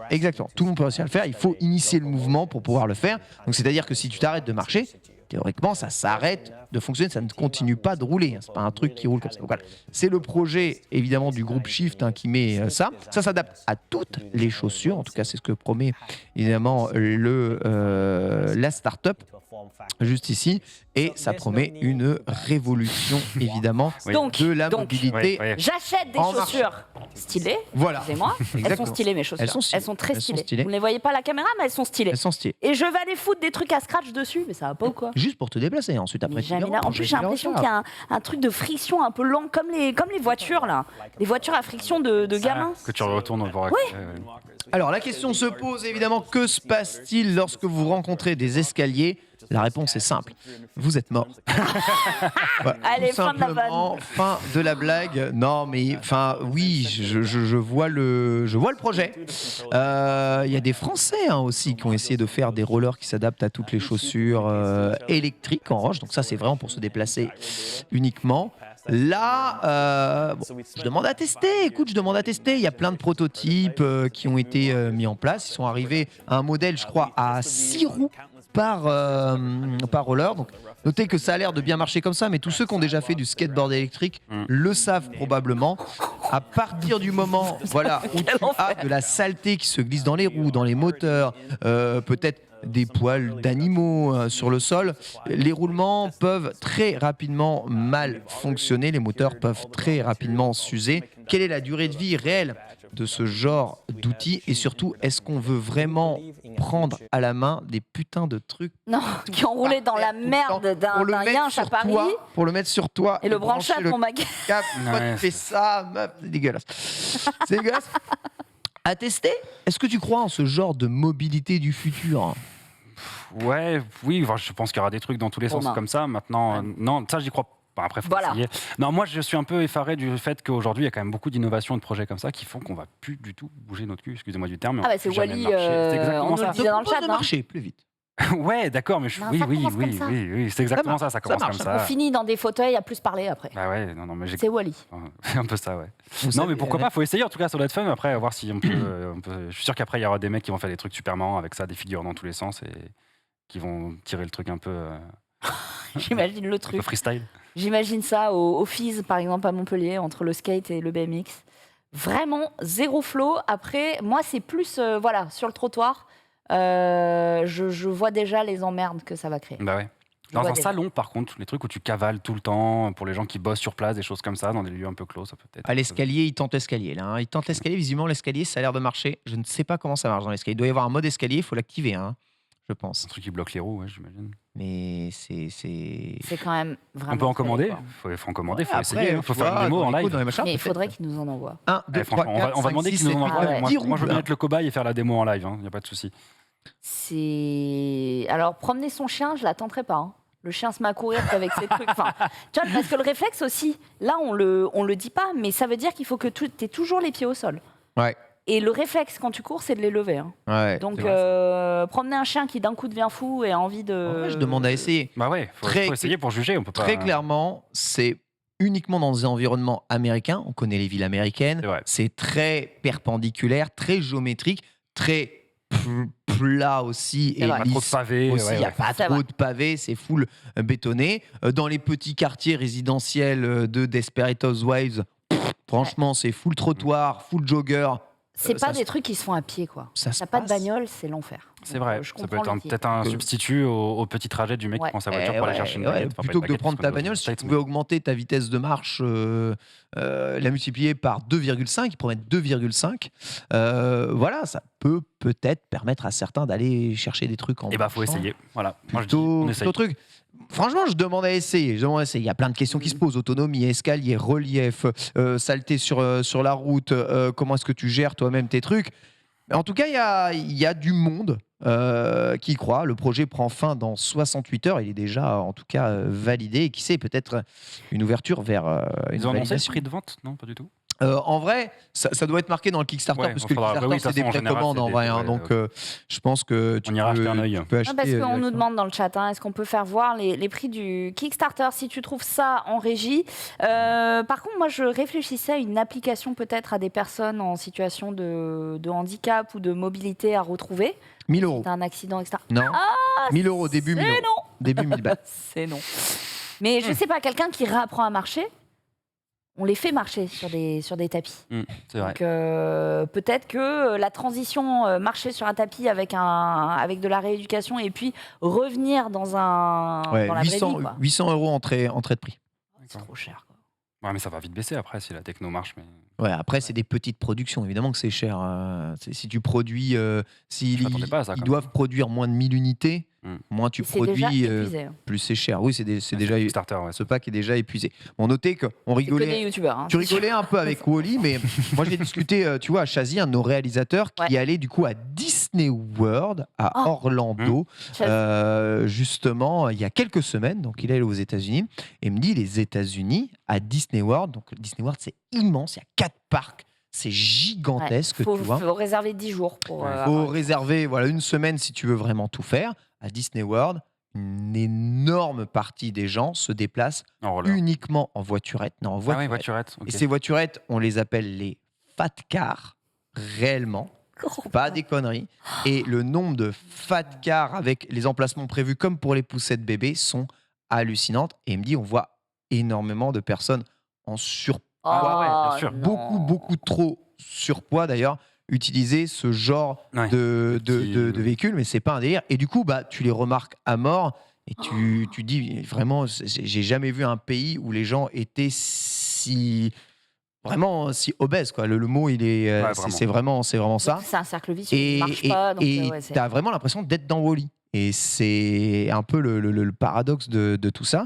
Et ces voiturettes ont un succès de ouf parce que si quelqu'un l'utilise, souvent toute la famille va les utiliser aussi Ouais. Juste derrière. il y a ça à Et ils Central sont là Park. pour non transporter ça. Hein Il y a ça à... Non, Center Park, pardon. Center Park. Ah, Donc ouais, bon, après, on a les petites voiturettes de golf. On connaît bien ces petites voiturettes de golf. C'est le genre de voiturettes de golf qui sont aussi adaptées. Mais voilà, même là-bas, ils appellent ça les fat Fat cars, cars. quoi. C'est Wow. horrible. Genre en mode, bah, c'est normal. Voilà. Donc, on n'en est pas là. On marche un peu plus hein, chez nous. Hein. C'est pas le pays voiture à tout prix, le Non, France. et puis surtout, on n'a pas des parcs aussi immenses, quoi. Tu vois ce que je veux dire? On n'a pas Mhm. cette utilité-là. Mais au Center Park, il y en a déjà. Tu peux louer des voiturettes. Ouais, bah, après, tous les endroits qui Deux, sont un peu quatre. grands, c'est normal. Tu peux louer des vélos aussi, hein, tu vois. Mais ouais, aux USA, exactement. Après, j'aime pas marcher. Je le sais, Ken. Hein. C'est comme boire de l'eau. Tout ce qui est bon pour le corps, je n'aime pas ça. Donc, je n'aime pas ça. Mon petit emplacement où je dormais à Center Park se situait à peu près à 10 minutes de là où il y avait vraiment les petits restos, le bowling, les machins, les trucs cool, quoi.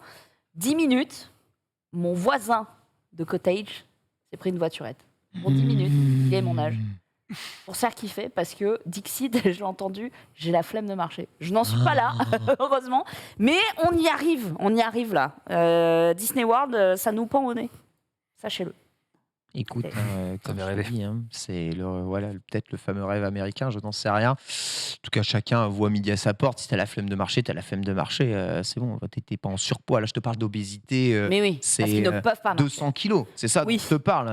Voilà, je Non, fais moi, c'était pas, un mec qui était bien plus en forme que moi. Tu voilà, vois ce que c'est je veux pas dire? du fat shaming, c'est vraiment là, ils sont à des stades où c'est très dangereux pour leur santé, ils sont sûr. nombreux et c'est ultra alimenté par justement ce qu'ils mangent à longueur de fast-food en journée général, bien sûr. et voilà le taux de sucre, le taux de gras qu'il y a dans leur alimentation et on va dire la relative simplicité de manger mal aux États-Unis. Voilà, donc c'est tout. Je vais même aller plus loin, je pense que c'est dur de manger bien. Ça coûte Exactement. cher Moi j'ai de vu, manger bien.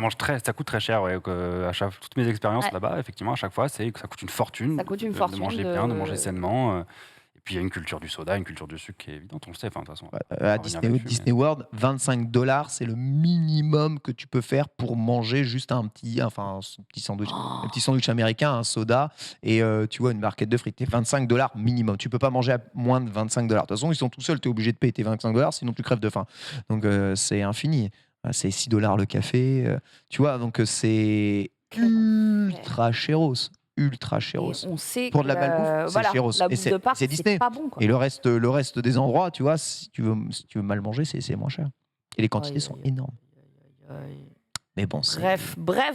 On va passer à une autre news. Ça, c'est une news de Max Hildan. Ah Une news de Max Hildan, une plutôt mauvaise nouvelle, visiblement, puisque la Dacia Spring... Ah, on en a parlé en On en début a parlé, d'émission. ouais. Marie. Vous en avez déjà parlé. Alors vous j'ai me- fait Dacia Spring, j'ai fait le Tesla Semi.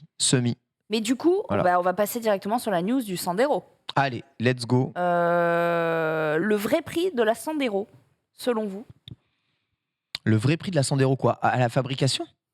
à l'achat, j'imagine. À Le l'achat. vrai prix. La Dacia Sandero à l'achat, aujourd'hui, c'est quoi? 11 050 € une Dacia Un Sandero? tout petit peu plus, mais on est dans ces eaux-là. Ouais. 11 490, ok? Un tout C'est petit la peu moins, voiture. alors, j'ai dit 11 500. C'est vrai. Mais j'ai fait un bac J'ai dit exactement le même bon prix. Je suis un ancien prof de maths, j'ai fait un bac donc tu as raison. Tu as raison. Tous les jours. La Dacia Sandero est la voiture la moins chère de France. Voilà, ok, Mais carrément.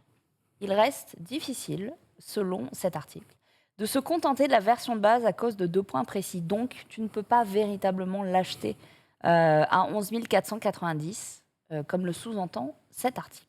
Le premier point, parce que à 11 490, c'est vraiment l'entrée de gamme. Ouais, C'est la finition qu'ils appellent Essential, pourvue du moteur essence atmosphérique de 65 chevaux, accouplé à une boîte manuelle de 5 vitesses. Atmosphérique 65 chevaux. Il y a ça dans une Smart. Ouais, Voilà. tu sais que c'est dur.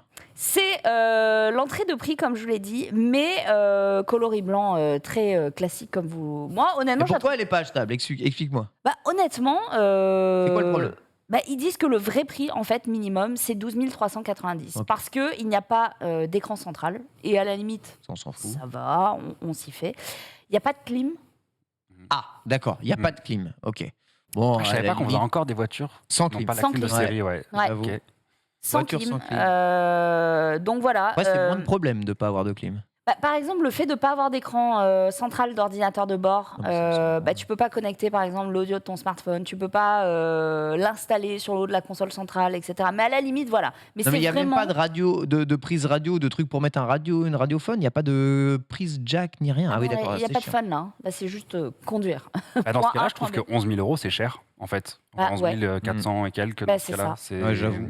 C'est ça. Ça, c'est très bien que ça existe à la limite, parce que tout le monde ne veut pas justement un écran, tout ça. Mais dans ce cas-là, tu mets ça à 7-8 000 euros, quoi. Enfin, je pense que. Ouais, 11 000 Non, euros sans tout ça. S'ils c'est- mettent pas d'écran central, mais que tu n'as pas de quoi adapter ton smartphone à ta voiture, c'est un peu débile. Mm. Savoir que même dans la Citroën Ami, donc tu as un emplacement prévu pour ton Ouais, smartphone bien qui sûr. fait office d'ordinateur de bord. Dans la Citroën C3 aussi, qui est vraiment aujourd'hui un entrée de gamme Mm. de ouf chez Citroën. Tu as des versions étudiantes qui sont vendues 13 000 euros. Après, c'est un peu plus entre guillemets haut de gamme. Tu as un emplacement smartphone de prévu avec de quoi brancher ta prise jack ou de quoi mettre du mini-bone de Bluetooth, quoi. On a Kiwix91 dans le chat qui a la V1 et qui dit que c'est une voiture merveilleuse. Alors j'aimerais bien avoir ton je témoignage parce que est-ce que c'est vraiment l'entrée de gamme que tu as acheté puisqu'il nous dit qu'il a un port USB au milieu et donc il utilise Android Auto. Ouais, voilà. ça m'étonnerait Ah non, aussi mais que- t'as un enfin, ça écran, alors m'étonnerait. c'est pas la version de base. La version de base, elle a pas d'écran. Tu peux pas utiliser Android Auto, c'est pas possible. Donc Ton smartphone peut pas permettre de prendre le relais sur une. c'est ça en fait. Mm. Tu utilises Android Auto et donc du coup tu as au moins... Mais ce qui est sûr, c'est que Dacia a toujours été très bon pour faire des voitures d'entrée de gamme. On en parlait justement avant que tu arrives, c'est des voitures qui sont, pour des voitures d'entrée de gamme, ils ont commencé à faire des voitures sérieuses, esthétiquement sympas, confortables, enfin, c'est très bien.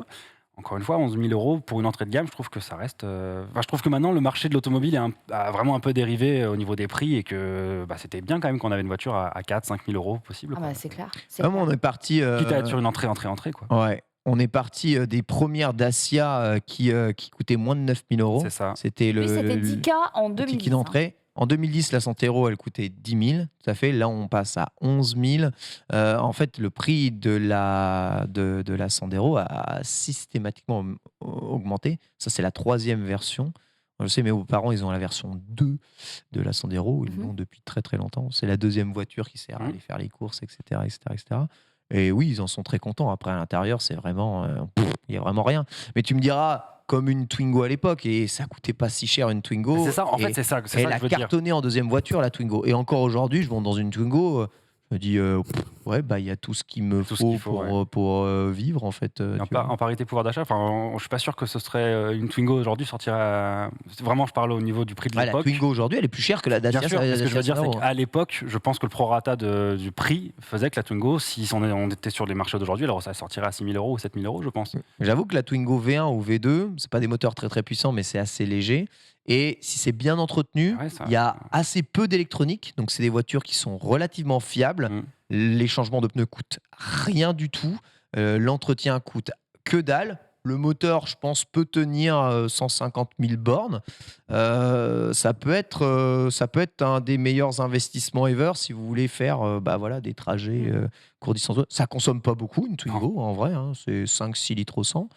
C'est OK, plus 6 litres. Mais moi, j'avais ça quand j'étais étudiant. Ouais. Je l'ai rentré dans un cognacier, mais... Par contre, elle se volait Cognacier a facilement, je gagné. crois, la Twingo. Il y avait des mecs qui avaient réussi à m'en trouver la parle technique. pas, pour m'en le- parle pas. ouais, Je me c'est suis ça. fait Je me suis déjà fait piquer tout ce que j'avais à l'intérieur de la voiture. Il paraît que ça s'ouvrait facilement. Ouais, ça Quel s'ouvre très enfer. facilement. Bon, en tout cas, voilà, en ajoutant l'option de la clim manuelle à 900 €, l'addition se porte donc à 12 390, ce qui constitue, selon les journalistes qui ont rédigé cet article, le premier vrai prix réel de la Sandero. Mais comme Kiwix le disait dans le chat, tout le monde n'aime pas forcément la clim, tout le monde n'a pas envie de l'avoir. C'est vrai. Donc, Ouais, ça c'est vrai. Je te dis, c'est de l'entretien en plus. C'est ça. Non, mais bon, bien sûr, pourquoi pas. Mais si vous prenez les options minimum que l'on trouve sur la plupart des voitures existantes et à un prix bien plus supérieur, on arrive à 13 950. Donc là, on n'est plus sur le même prix. On va passer directement au dossier de la semaine et c'est Romain qui nous gratifie d'un dossier excellent sur Frédéric Vasseur. Jingle.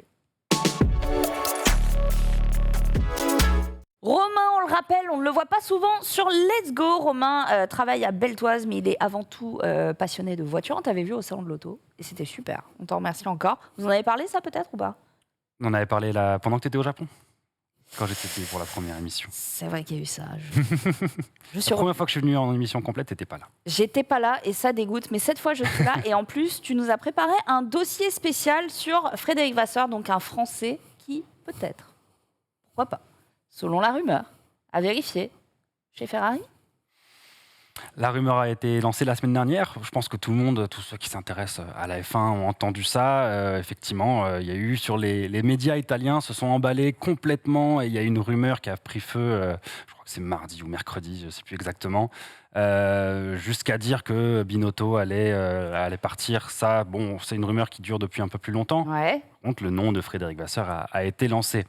Alors, il y a Ferrari qui a été carrément obligé de faire un tweet, ce qui est très rare. Ferrari ne se mouille jamais ou très peu dans la communication. Ferrari a fait un tweet pour démentir en disant que ce n'était absolument pas d'actualité. Au Grand Prix ce week-end, dans une petite interview, alors qu'il a un petit peu fui les médias, Fred Vasseur a juste dit une phrase que j'avais dans mon ordi, mais comme c'est l'émission de la poisse, la batterie a lâché évidemment. Ah non, Oh non. En gros, il a dit quelque chose dans l'esprit de dire « Je ne suis très serein pour l'instant, je suis chez Alpha, mon avenir chez Ferrari, ce n'est pas d'actualité, mais il a dit « Je n'occulte rien ». Dans le sens où, en gros, lui, il dit « Je suis chez Alpha, il me reste un Grand Prix, vous serez informés très bientôt ». Ah oui. Je crois d'ailleurs que c'est ça. Mais il n'a pas dit qu'il serait informé d'une information chez Ferrari, il a juste dit « Vous en saurez plus ». Parce que, en gros, lui, il a toujours été comme ça, il a toujours un petit peu ménagé la chèvre et le chou. Moi, aujourd'hui, l'objectif, c'est pas de dire que la rumeur est vraie ou pas vraie, on n'a pas de boule de cristal ici. L'objectif, c'est simplement de se dire qui est Frédéric Vasseur. Beaucoup de gens qui s'intéressent au monde du sport auto, les fondus le connaissent. Maintenant, il est important d'essayer de comprendre toute la carrière du bonhomme, toute l'entièreté de la personne, tout ce qu'il a fait pour le monde du sport auto et en quoi il serait potentiellement ou non légitime pour aller chez Ferrari. Aujourd'hui, Fred Vasseur, c'est qui? C'est un gars qui est ingénieur à la base, il a 54 ans.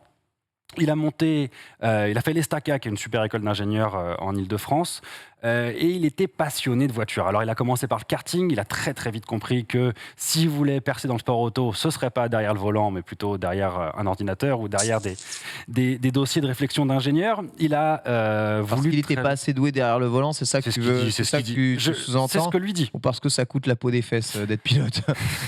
Sûrement un peu des deux, mais bon, lui en tout cas, de manière très ironique dans différentes interviews, il dit que c'est juste qu'il n'avait pas le niveau. Ok. Mais en tant que passionné, dès qu'il est sorti de ses études de l'ESTACA, il a monté une école de Formule Renault. Alors, je ne sais pas dans quelle mesure il faut qu'on rappelle un petit peu les échelons, mais voilà, avant la Formule 1, tous ceux qui connaissent un peu le sport auto le savent, il y a des échelons. Et on va parler, il y a plein de mailles, plein de solutions pour rallier la discipline reine, mais le schéma très classique, c'est karting, Formule Renault, Formule 3, Formule 2, Formule 1. Exactement. On fait très simple, c'est ça. Exactement. Fred Vasseur, en sortie de ses études, il décide de joindre l'utile à l'agréable et de mettre tout ce qu'il a appris en école d'ingé au profit du sport auto. Il monte, en début des années 90, une écurie de Formule Renault. Très vite, le succès arrive. Très vite, ils sont vice-champions de France. Et très vite, une opportunité de créer une écurie de Formule 3 se met en place. Et alors, la Formule 3, on n'est plus qu'à 2 étages en dessous de la Formule 1. Ça commence à être très sérieux avec des gros budgets, des pilotes hyper importants qui passent forcément par là pour aller derrière. Et Lewis Hamilton, on s'en souvient. Entre autres, exactement, on va en parler. Mais derrière, il a très vite eu le même succès en Formule 3 qu'en Formule Renault. Je crois qu'il monte l'écurie de Formule 3 en 95, je crois, ou 94. L'écurie s'appelle à l'époque ASM Grand Prix. à SMF3 et dès 98, il remporte le championnat de France. Dans la foulée de ce championnat de France, il rentre en championnat d'Europe, ce qu'on appelait à l'époque la Formule 3 Euro Series, avec des succès immédiats. Frédéric Vasseur, c'est un mec qui à chaque fois a eu des succès dans ce qu'il a fait. Dans la foulée de ça, en 2004, avec Nicolas Todd, le fils de Jean Todd, il crée l'écurie GP2 qui s'appelle Art Grand Prix. Entendu parler de ART ça, Grand Prix, ouais. voilà. Ouais. Donc ce qu'on appelle le GP2, pour faire simple, c'est que pendant quelques années, je ne sais plus pourquoi, la Formule 2 s'est appelée la GP2, la Formule 3 s'est appelée la GP3 Series. Bon, on va appeler pour plus de simplicité Formule 2, Formule 3 et Formule Renault tout le long du dossier. Dès qu'il fait ça, il a du succès très rapidement. Et dès qu'il arrive en GP2, donc en Formule 2 avec Art Grand Prix, il enchaîne 7 titres consécutifs. Ça reste aujourd'hui l'équipe de Formule 2 ou de GP2 la plus titrée de l'histoire. Ouais. Et là, tout de suite, on voit le succès amenant le succès des pilotes de renom arrive chez lui. Alors, des pilotes de renom, à l'époque, ça ne l'était pas. Mais effectivement, Fred Vasseur, c'est un gars qui fait gagner les jeunes. Puisque dans les catégories inférieures, ce que veulent les grandes écuries qui ont pu repérer dans les académies pilotes, donc des jeunes pilotes qui savent qui dans 5-7 ans seront leurs pilotes phares en F1, ouais, ils veulent les mettre dans les écuries qui gagnent en Formule 3, en GP2, en tout ça. Donc, ils les mettent tous chez Fred Vasseur. Donc aujourd'hui, Fred Vasseur, c'est un mec qui a fait gagner des écuries et qui a fait gagner les meilleurs pilotes du monde dans ces écuries. Donc la victoire entraîne la victoire, bien sûr. Quand tu as les meilleurs pilotes, tu as la meilleure voiture, etc. Mais il a réussi à chaque fois à créer une vraie sauce, une vraie émulsion. En parallèle de tout ça, parce que c'est un mec de projet, c'est un mec ambitieux, c'est un entrepreneur. En parallèle de tout ça, il crée en 2012 Spark Racing Technology. Alors, je ne sais pas si ça vous parle, Spark Racing Technology. Je vous en avais parlé quand j'étais venu vous présenter Beltoise.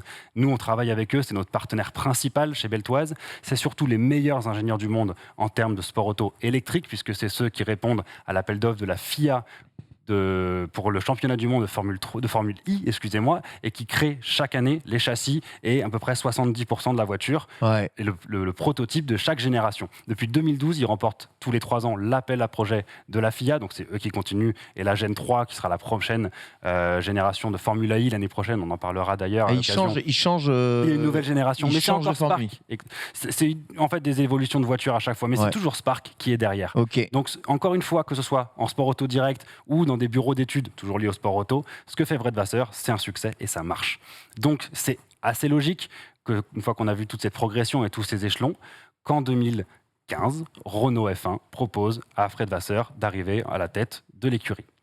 En 2015, Fred Vasseur arrive là, fin d'année, et lui, il dit qu'il veut prendre les rênes de cette écurie.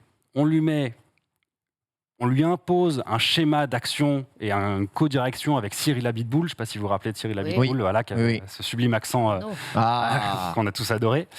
Les relations sont compliquées. Il fait venir à la fin de l'année, puisqu'on lui avait imposé des pilotes, il fait venir Nico Hülkenberg, qu'il a toujours adoré chez Renault. Mais, au grand désarroi de Nico Hülkenberg, à la fin de la saison, il dit finalement ciao tout le monde, puisque chez Renault, il ne pouvait pas faire ce qu'il voulait. Il déplore une organisation interne compliquée et pas propice à une bonne évolution de travail. Il part. En vrai, la réalité, c'est de la relation avec, d'une part, Cyril Abitboul et d'autre part, Prost, qui était impliqué sur le dossier, était compliquée. Et Fred Vasseur, c'est quand même un mec qui, par contre, a toujours géré. Donc, du coup, il a toujours voulu faire les choses à sa manière. Il arrive, il a 1 an de off. Alors de off, quand on est Fred Vasseur, non, où il se retrouve à gérer essentiellement la GP2, la F3, le Spark et le développement de toutes ces multiples activités. Il est en même temps agent de pilote, donc il avait toujours eu beaucoup de travail. Et en 2017, il arrive pour sauver, clairement, il arrive en tant que sauveur pour sauver l'écurie Sauber. Alors Sauber, à l'époque, on est dans une écurie qui est dernière du plateau, qui est au bord de la faillite, qui a une déroute financière énorme, qui n'arrive plus à tirer de pilote et qui est prêt à presque se retirer de la F1. Une dernière cartouche est tentée par les actionnaires, changement de direction, gros coup de balai, Fred Vasseur arrive, reprend la tête de cette écurie, crée un superbe partenariat avec Alfa Romeo, donc l'écurie Sauber devient l'écurie Sauber Alfa Romeo. Il crée un rapprochement immédiat avec Ferrari, parce qu'il a toujours été proche de Ferrari, pour avoir les moteurs Ferrari. Voilà. Il a réussi à faire de Alfa finalement l'écurie sœur. Vous savez maintenant que c'est ça. Voilà. C'est leur AlphaTauri. Exactement. Il y a Haas et Alfa Romeo qui sont un peu dans la lignée de Ferrari. Il arrive à avoir des voitures assez vite, relativement efficaces et à attirer les pilotes qu'il veut. Il fait venir un certain Charles Leclerc parce que Charles Leclerc était passé chez lui dans toutes les disciplines précédentes. Charles Leclerc fait une saison tout à fait honorable et part très vite chez Ferrari. Comme Fred Vasseur est un super deal, un super businessman, Il négocie dans la foulée, en échange de Charles Leclerc, l'arrivée de Raikkonen chez Alfa Romeo. Ah oui, c'est vrai. Ah, Punaise, voilà. quand même. Et là, on se resitue quand même en un an. On La passe d'une légende. écurie qui était au bord de la faillite la à une déroute écurie totale. qui a un champion du monde en titre dans sa voiture, des résultats corrects, un jeune qui part chez Ferrari, on n'est déjà plus dans le même monde. L'année d'après, c'est cette année qu'on connaît, il fait venir Valtteri Bottas. Enfin, il y a eu 2 ans un an avec Leclerc, un an avec Raikkonen et un an avec Bottas. Il fait venir donc encore un mec qui a été un super pilote, des mecs qui savent développer des voitures, développer des monoplaces efficaces, qui savent gérer une équipe. Et aujourd'hui, finalement, Alfa Romeo finit 6e du classement. Et on nous dit, mis au pot dans le chat, Sauber en 2017 c'est 5 points, 2018 c'est 48, 57 en 2019. Exactement. Ces derniers, au bord de la faillite, c'est 6e du championnat. Début de saison, moi qui suis forcément assez fan d'Alfa, puisque je suis la carrière de Fred depuis longtemps, on avait des bons espoirs, puisqu'il faisait même 5e, 4e, 6e. Il y a eu une baisse que je n'explique pas spécialement, mais en tout cas, il s'avère qu'à la fin, ça fait 6e. Ça fait une équipe qui marche, dans laquelle apparemment les relations sont géniales. Et quand on voit des insides, alors c'est toujours du marketing bien sûr, mais on voit que il y a une bonne ambiance. On n'est pas du tout chez As où c'est un peu tendu. On n'est pas, voilà. Ça a l'air l'ambiance d'être Renault de l'époque, quoi. Exactement. Ouais. Et une fois qu'on a fait toute cette analyse de la carrière de Fred, on prend en compte aussi que, comme je le disais, la plupart des grands pilotes sont passés par lui. Alors, j'ai une petite liste quand même, hein. Nico Rosberg, Lewis Hamilton, Sébastien Vettel, Charles Leclerc, Romain Grosjean, Valtteri Bottas, George Russell, Esteban Ocon, Sébastien Buemi, Alexander Albon, Nico Hülkenberg, Kobayashi, Jules Bianchi, pour ne parler que de ceux qui ont une grande carrière en F1. C'est quand même déjà pas mal. C'est énorme même. La plupart des champions du monde sont passés par chez lui. Il connaît tout le monde. Ça veut dire qu'en gros, il est proche de tous les pilotes. Et c'est ce qu'il explique dans plein d'interviews. Là, voilà, on voit le Hall of Fame de Hart. Alors, que ce soit certains en Formule 3, d'autres en Formule 2. Mais aujourd'hui, ART, c'est en plus un trust, puisqu'aujourd'hui, toutes les écuries, il a rassemblé toutes les écuries sous le nom d'ART. Il a même un pied en karting. Il a vraiment organisé toute une organisation, une institution pour suivre les pilotes du début à la fin. C'est un écosystème, quoi. Il a créé un écosystème, exactement. Qui fonctionne tout seul, exactement. sur la confiance. Et là-dessus, ça, vous savez, dans la vie, parfois, il y a des projets qui sont vraiment instituts personnels, qui sont là parce qu'il y a un mec derrière tout ça. Et ça, c'est Fred Vasseur. C'est Fred Vasseur à 100%. Donc, il connaît tout le monde, il est respecté par tout le monde, il est proche des pilotes. On le voit, je ne sais pas si vous avez déjà vu des interviews de ce mec, mais il a un flegme qui est dément, mais une honnêteté et une transparence qui est génial. Moi, je l'ai vu. Alors, moi, j'ai eu la chance de le côtoyer à plusieurs reprises parce que déjà, vous vous rappelez, donc Spark, Beltoise, rapprochement, mais aussi Julien Beltoise, donc le fondateur de Beltoise Technologies, était pilote Formule 3 dans l'écurie de Fred Vasseur. Ah oui, alors, il n'a pas eu la carrière F1, tout ça qu'il aurait voulu, mais il a été pilote à ce moment-là. Donc, moi, j'ai vu Fred. Alors, j'étais plus petit à ce moment-là, mais c'est un mec que tout le monde respectait, que tous les pilotes respectaient et qui, par contre, il n'hésitait pas à t'envoyer des scuds dans la gueule quand tu méritais des scuds, quoi. C'était un mec, il a réussi à trouver un équilibre parfait pour être proche des pilotes, proche de ses équipes, et se faire pourtant respecter. être dur et se faire respecter. Voilà. Pas juste le copain. Pas du tout. Ouais. Je pense que c'est un mec qui est un super entrepreneur. De là à en faire le futur patron de Ferrari, on ne sait pas. Il faut aller loin. Il faut aller loin. Il a toujours été au centre des rumeurs. Déjà à l'époque, mais il y a longtemps, fort de ses succès en GP2. Et comme en GP2, il était proche de Mercedes, puisque les pilotes de l'académie Mercedes allaient chez lui, il était question, ou en tout cas son nom avait été évoqué pour prendre la relève chez McLaren à l'époque. C'est Zach Brown qui a finalement pris la relève. Mais il a toujours été potentiel candidat pour une place dans une top team. Il ne l'a jamais fait pour l'instant, selon ses explications à lui, pour 2 raisons. C'est que déjà, il n'a jamais réussi à trouver l'autonomie, la liberté d'action qu'il avait dans les teams un peu moins importantes. C'est différent. Millions de sponsors, que tu brasses beaucoup d'argent, t'es moins libre. Hein. T'es moins libre maintenant, et c'est aussi ce qu'il explique. Il a été obligé par le passé de prendre des pilotes qu'on appelle des pilotes payants pour financer le développement de ses écuries. À un moment, on ne va pas se mentir, Giovinazzi, c'était un bon pilote, mais il était là parce qu'il ramenait des sponsors italiens. Il a toujours, mais Zhou, qui est un très bon pilote aussi, qui a gagné le championnat de Formule 2, il n'y a rien à dire, il mérite sa place, mais c'est aussi des pilotes un peu payants qui viennent avec des sponsors, qui viennent avec de la visibilité étrangère. Mais tu pourrais avoir une liberté d'action aussi importante finalement d'une écurie très riche, puisque tu n'as pas ça, mais il y a la politique, il y a tout ça. Et ça reste un homme de projet. Aujourd'hui, ça reste un mec, comme vous l'avez vu, tout ce qu'il a fait, c'est génial, mais tout ce qu'il a fait, il l'a monté. À aucun moment dans ce que je vous ai raconté, il a repris un projet pour le développer. à chaque fois, que ce soit chez Renault, c'était le retour de Renault à F1, donc nouveau projet à monter. Chez Alpha, c'était Sauber, fallait repartir d'une feuille blanche, c'était un projet à monter. ASM, Art, Spark, donc c'est un mec de projet. C'est ce qui fait qu'aujourd'hui, dans la rumeur, moi je me dis, attendons de voir quand même, parce que s'il arrive chez Ferrari, c'est pas un projet. Là, il reprend la continuité. Ouais, c'est ça. En revanche, c'est le mec le plus proche du plateau de Charles. Pour Charles Leclerc, pardon, c'est quasiment son papa du monde du sport auto. J'exagère un peu, mais il l'a eu en kart, il l'a eu dans toutes les catégories. C'est son poulain, quoi. C'est son poulain, il l'a fait venir chez Alpha. On voit toute la proximité entre les deux. On sait qu'aujourd'hui, Leclerc est plus très proche de Binotto. On sait que les tensions sont même réelles. Apparemment, certains médias disaient qu'ils se parlaient même plus. Je ne sais pas si c'est vrai ou pas, à vérifier. Comment tu vas avoir confiance en Ferrari actuellement? C'est difficile. Bah voilà. Donc aujourd'hui, la question, le débat, c'est est-ce que la rumeur est crédible? Moi, elle est lancée par Gazeta. A priori, c'est pas non plus, c'est pas un snap, quoi. Non. Puis ça a été quand même relayé par des médias sérieux. Moi, aujourd'hui, encore une fois, je veux pas dire que la rumeur va se concrétiser. Je sais pas. Je veux juste montrer que mon avis très personnel, c'est que Fred Vasseur, en tout cas, c'est un mec extrêmement respecté dans le monde du sport auto, qui connaît tous les pilotes, et il aurait la légitimité, il aurait sa place. Est-ce que Ferrari serait aujourd'hui champion du monde si Fred avait été là à la place de Binotto? Je sais pas. Peut-être pas, je sais pas. Et une écurie, c'est pas qu'un seul homme, c'est tout un ensemble de personnes. En vrai, quand tu as une nouvelle personne qui arrive dans une écurie, c'est rare que dès la première année, tu aies le changement radical des performances. Sauf que lui, il l'a démontré avec Sauber, quoi, qui pouvait arriver. Ouais, c'est vrai que dès la première année. Mais après, bon, Sauber. Là, s'il va chez Ferrari, il n'aura pas le choix. Tu pars du fond. Ferrari, en fait. Ils sont quoi, troisième du championnat, Ferrari, cette saison ou deuxième? Deuxième. Ils ont fini deuxième quand même. Deuxième du championnat. Donc, tu vois, tu as plus de facilité à chuter lorsque tu fais des changements dans l'équipe et que tu te réadaptes à quelque chose que de vraiment propulser ça en haut. Donc c'est un énorme risque aussi, tu vois.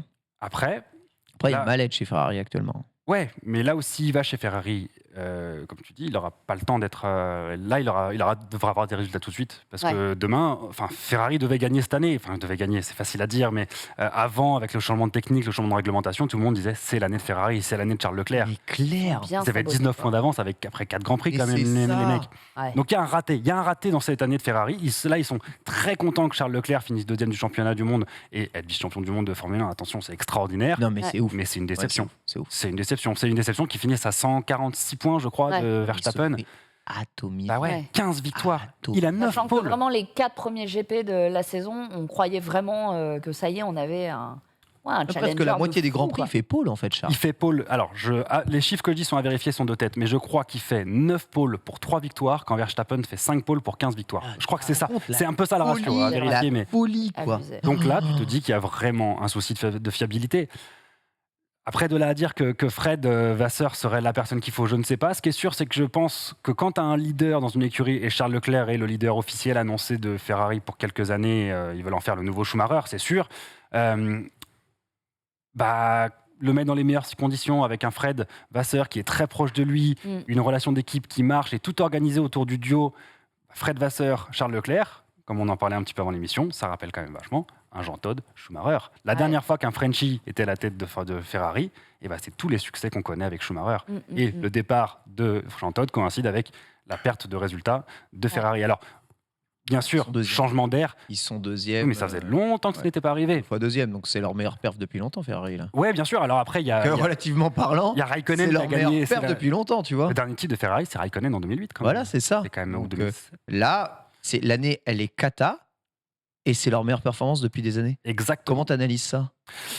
C'est ce qu'on vient de dire. Voilà. Aujourd'hui, c'est une écurie. Alors, c'est une écurie qui n'avait pas réussi sa transition sur la nouvelle réglementation hybride de l'époque, de l'ère hybride qui a été surdominée par Mercedes, un peu Red Bull au début, Mercedes. Ferrari n'a pas fait ce virage comme il fallait. Et là, avec le changement de réglementation, on disait, là, on repart un peu sur une feuille neuve. On sait que Ferrari préparait cette saison et préparait ce changement de réglementation. Et ils ont échoué. Aujourd'hui, qu'on dise que Charles Leclerc c'est vice-champion du monde et c'est un super pilote, et moi j'adore Charles Leclerc à titre perso, être deuxième dans le contexte en pré-saison, aujourd'hui, si on avait présenté cette fin de saison à Charles Leclerc, il aurait été déçu.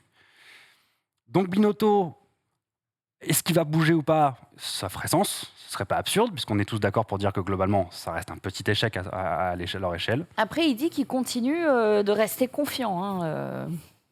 Donc, c'est sa réponse. Exactement, il dit qu'il est confiant. Ferrari a démenti en disant que ce n'était pas vrai. Et je tiens à faire un petit bémol pour contrecarrer un petit peu le truc, parce que c'est vrai que je suis très pour, mais dans le côté contre, il y a le fait déjà, comme je vous disais, que ce soit un homme de projet, et Ferrari, c'est pas un nouveau projet spécialement, et surtout le fait que là, récemment, vous avez sûrement entendu parler, Audi a fait l'officialisation de son arrivée en 2026 en F1, en F1 avec Sauber. Donc, est-ce que Fred Vasseur n'aurait pas intérêt à rester au chaud, entre guillemets, là où il n'a pas une pression inouïe chez Alpha en attendant Audi, et en 2026, revenir sur le devant de la scène? Après, 2026, c'est longuet quand même. Il va se passer beaucoup de choses. Affaire à suivre, mais en tout cas, le résumé, c'est Fred Vasseur, un homme extrêmement important dans l'ombre du monde du sport auto, que le grand public commence à découvrir au fur et à mesure, de par son caractère. C'est pas le plus emblématique, mais c'est un des plus respectés. C'est un des team managers les plus appréciés des pilotes et des équipes.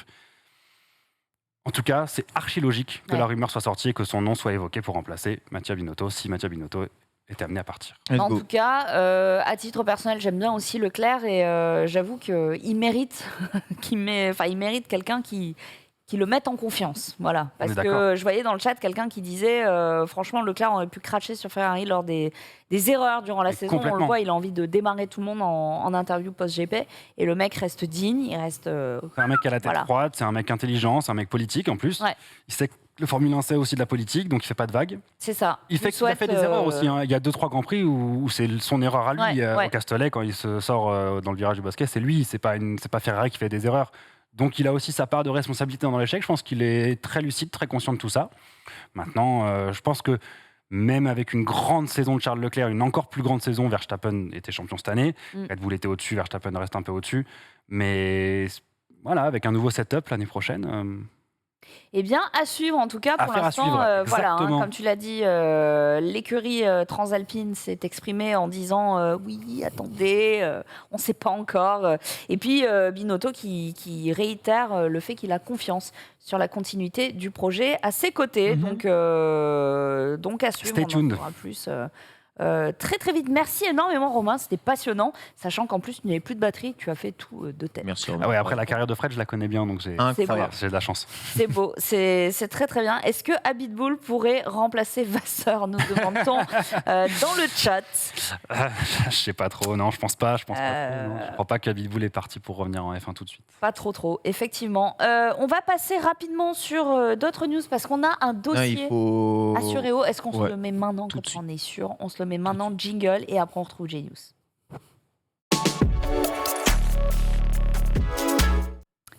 Qui est chez lui. Donc tout de suite, Magnéto. Aujourd'hui dans Let's Go, je suis en compagnie de Genius. Ça va mon Genius? Et toi mon Ken? Ça va très bien. Et dans le cadre de la sponsor Assuréo, on va aujourd'hui s'intéresser à la voiture sans permis. On va en tester et on va tout vous dire sur ces objets qui peuvent nous aider à notre mobilité.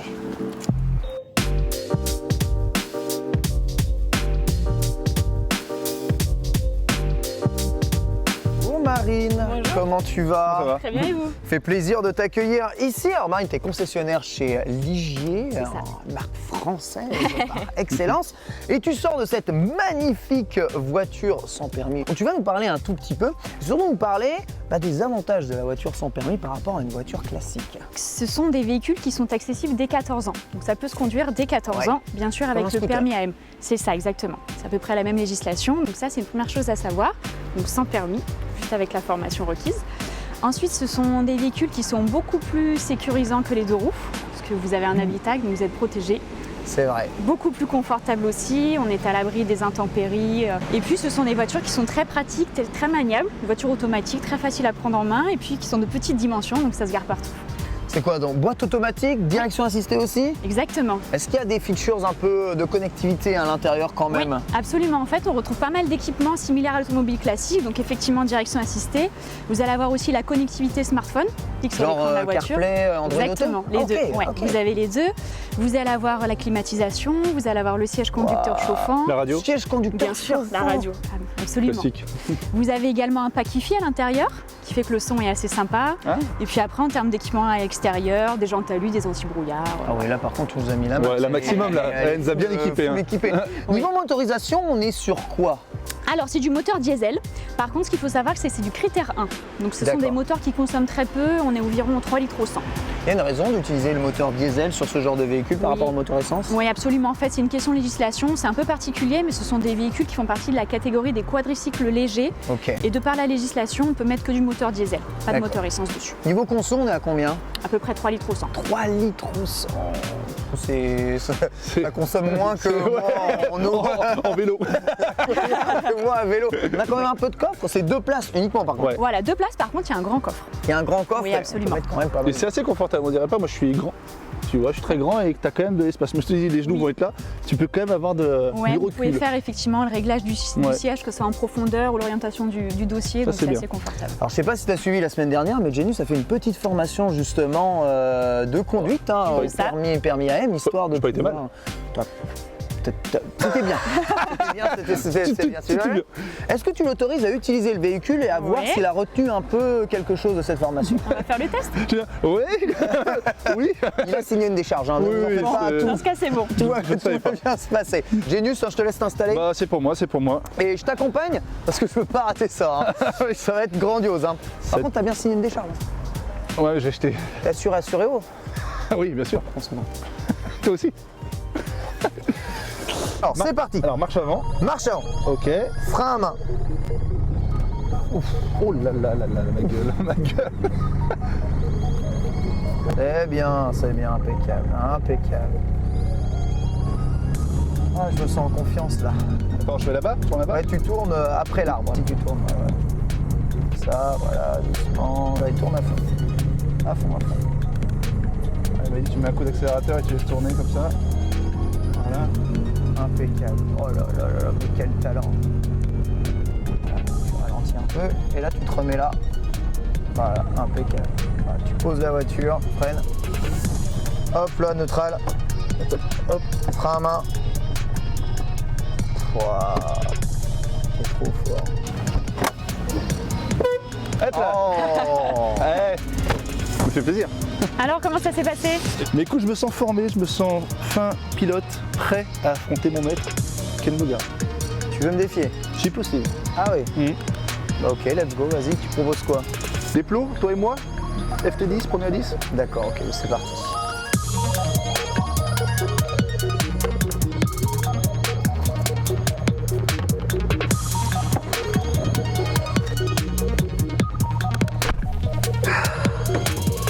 Allez, allons lui mettre la misère à ce Norman Genius là, il fait trop le malin.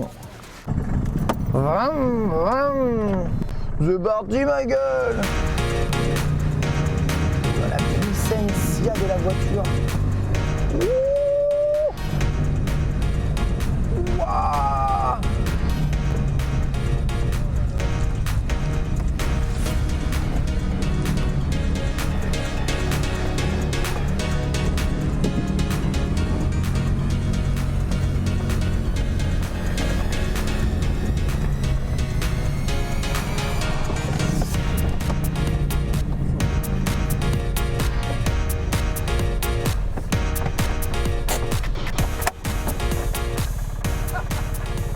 Alors tu penses pouvoir faire mieux?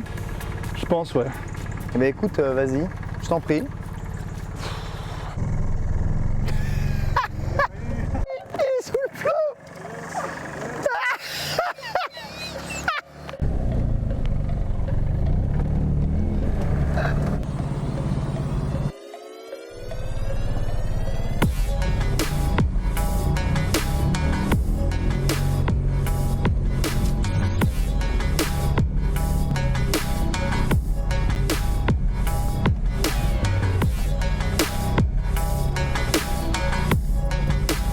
Oh, il est large. Oh, il est large. Oh, il est très large. Quel talent. Oula. Ouh. Oh, il se gare même mieux que moi. Oh, trop le boss.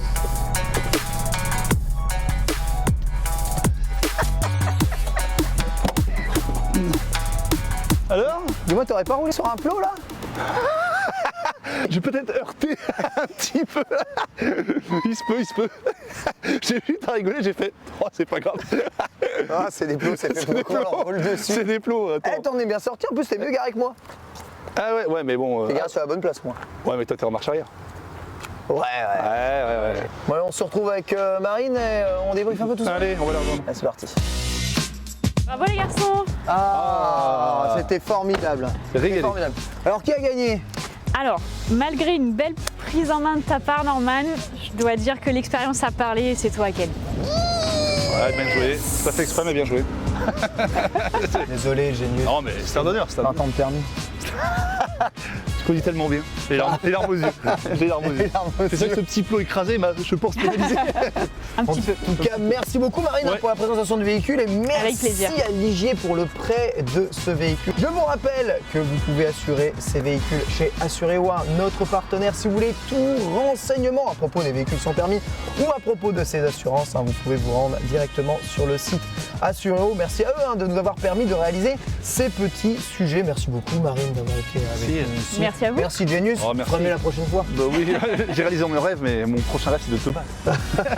Un rêve réalisable. Un rêve réalisable. Je t'assure. Et on se retrouve tout de suite en plateau pour Let's Go.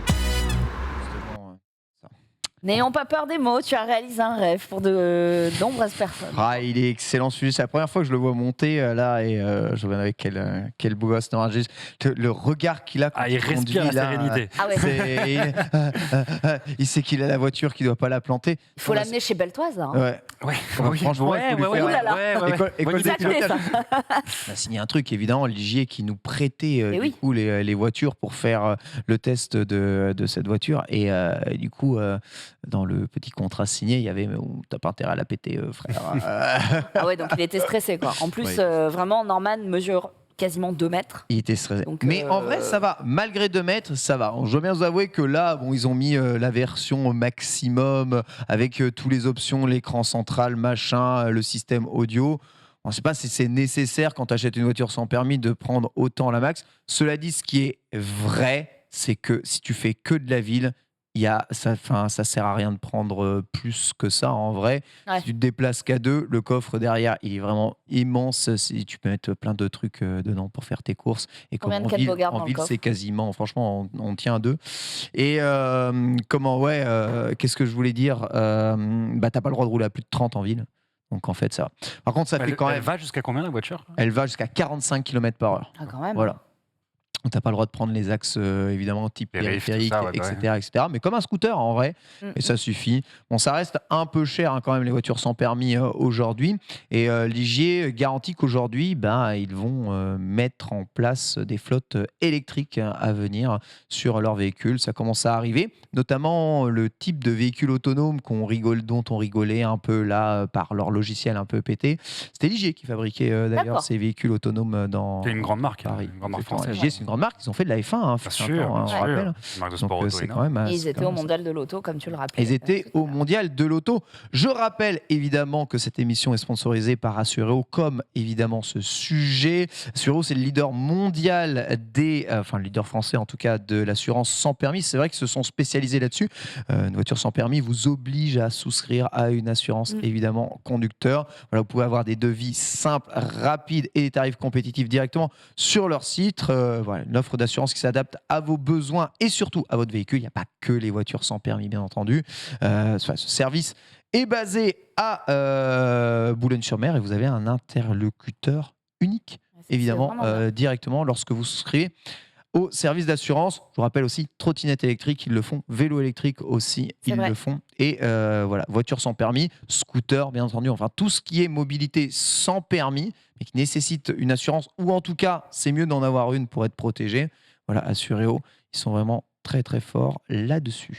Effectivement, et vous avez le bot dans le chat avec la commande !Assuréo pour avoir toutes les bonnes infos, comme le disait Ken. Merci à eux d'avoir permis cette chronique. Moi, ça m'a régalé de voir Genius Ouais, moi vraiment aussi. si peu De à ouf, l'aise de ouf, dans son univers. C'était quelque chose. Et puis la demande de devis est simple. Je l'ai faite pour la trottinette. Franchement, ça a pris 5 minutes. Voilà.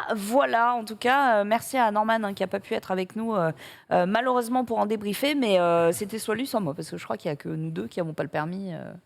Ouais, exactement, c'est ça. C'était soit lui, soit toi. Tout Webedia. Mais j'aurais bien voulu te voir dans la voiture sans permis aussi. Il faudrait vraiment qu'on le fasse. Je pense que j'aurais été plus à l'aise quand même. Ouais. Moi, je suis pas à Va l'aise. garder ton joker pour la belle toise. Oui, alors attends, il y a un monde quand même entre une voiture sans permis et On une fait belle toise. monter dans la belle toise, c'est parti. On refait un GP Explorer, le stream. C'est c'est le but. parti. Moi, je suis partant. Ah, franchement, ce serait incroyable. De toute façon, on s'était donné. Comment on s'est ça, donné- ça se fout de ma gueule dans le chat faites-moi confiance. Les vélos, c'est clair, c'est pas mon truc, mais les voitures. Ah, tu dis ça, je t'ai fait 2 heures de cours, t'as fait le tour de Longchamp à vélo sans aucun problème. Allez On voir a la encore les VOD. VOD dans Let's Go. Hein. Très peu rassuré, cet homme a pédalé tel un fou pour me rattraper et être sûr que je n'étais pas sur la route. Parce Non, qu'on le rappelle. je crois. Si, c'était. Franchement, une fois lancé, tu t'en sortais très bien. C'est sur parce que je ne piste pouvais aussi. plus m'arrêter. T'as Et trop puis- peu confiance en toi, Marie. On le rappelle, mais c'est vraiment la boucle de Longchamp en jogging en cuir Ouais, avec elle la est- veste d'Arsène Elle est- Wenger. c'est audacieux. Elle est C'est- venue avec le pire. Je lui ai dit, viens, je vais t'apprendre à faire du vélo. Elle vient en pantalon cuir et doudoune BTS. Qui descend jusqu'au Je fais, pied. Sœur, on fait du vélo. Et qu'est-ce que le tu- flot de Pourquoi dos. tu t'habilles comme si tu allais donner un concert au Stade de France? C'est terrible. Mais c'était génial. Je suis sûr qu'on voyait que toi sur Longchamp. Ah bah ils m'ont tous évité. C'est pour ça que. Ah, c'est ça plutôt le but, bien c'était passé. contre remarque, donc on te rentre pas Ouais, dedans, c'est mais ça. c'est malin. Ah Moi, bah je veux voir Marie là. en cuissard jersey de vélo. Et comment tu vas arriver habillé du coup quand on va te mettre dans la belle toise? Tu vas- Euh, Ouais, c'est vrai. On va lui Non, mais, préparer une combi de toute un façon, peu tu vois, paillette. on un la peu met sympa. Faut pas un dans une outil, combi parce que spécial, c'est- non, Si, une bien sûr, il combi, faut une hein, tu combinaison peux de pas course. monter. Ah oui, Et on va te faut faire une combinaison sur mesure, un peu paillette, un peu sympa. Mais Ouais, ça m'intéresse de ça. Je peux la choisir ouf. ou. Ah ouais, complètement. Oh là là, ça me. Et on doit pisser La dedans ou pas? Parce que personnalisé. C'est comme le NASCAR ou pas? Non, c'est à part si tu fais une course d'1h30, mais là, ça. Ça devrait aller. Petite pause pipi. Très bien.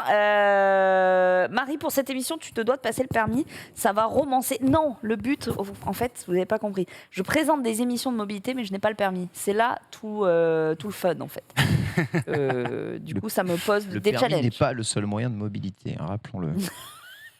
Je ne vais pas faire 7000 km non plus pour aller jusqu'au Qatar en vélo. Mais j'y pense au vélo.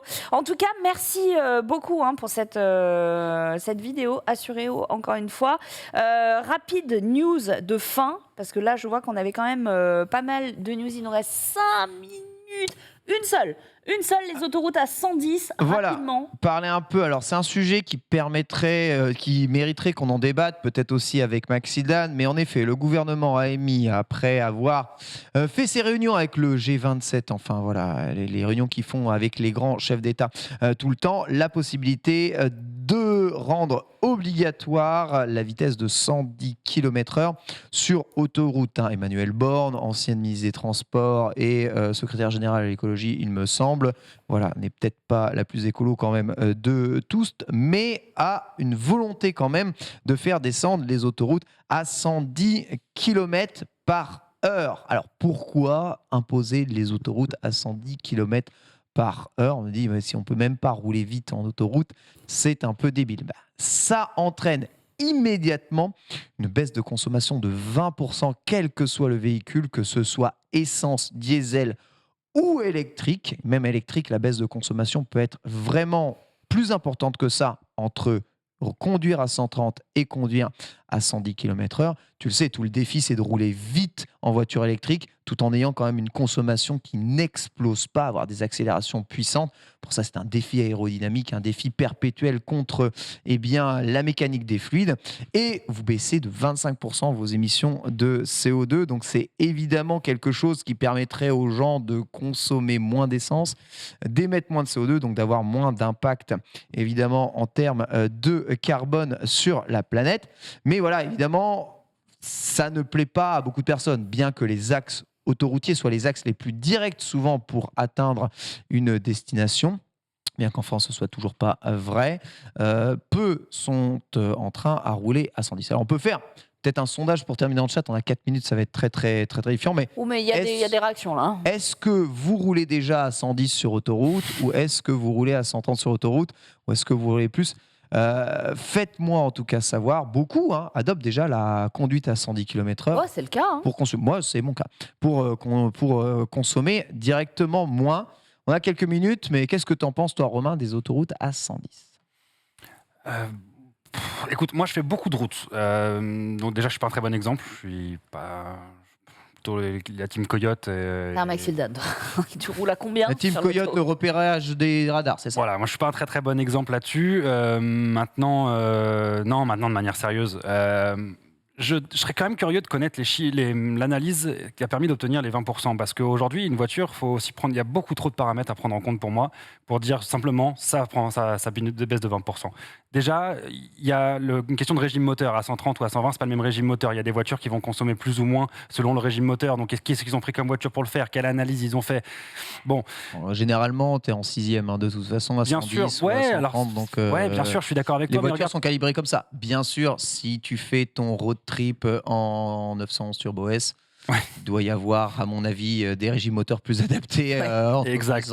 Oui. Maintenant, après, il y a aussi un autre sujet, c'est celui de dire que les voitures, l'évolution de la consommation, elle doit passer par d'autres sujets, je pense, que restreindre la capacité de transport des individus. On en parlait un peu avant, je ne suis pas spécialement contre, je n'ai même pas d'avis, je suis ni pour ni contre. Tout ce que je sais, c'est qu'aujourd'hui, à chaque fois, c'est les individus qui trinquent. Je crois qu'Elisabeth Borne est un tout petit peu revenue sur ce qu'elle voulait dire, parce que je crois qu'elle a finalement affirmé que c'était uniquement pour les fonctionnaires ou les gens qui représenteraient l'État sur la route. C'est une première quelque chose qu'ils veulent passer. Mais c'est quelque chose qu'ils veulent passer. D'autant plus avec la transition électrique, ça va être encore plus fondamental. C'est ça. Après, de toute manière, les autoroutes maintenant sont plus faites pour rouler.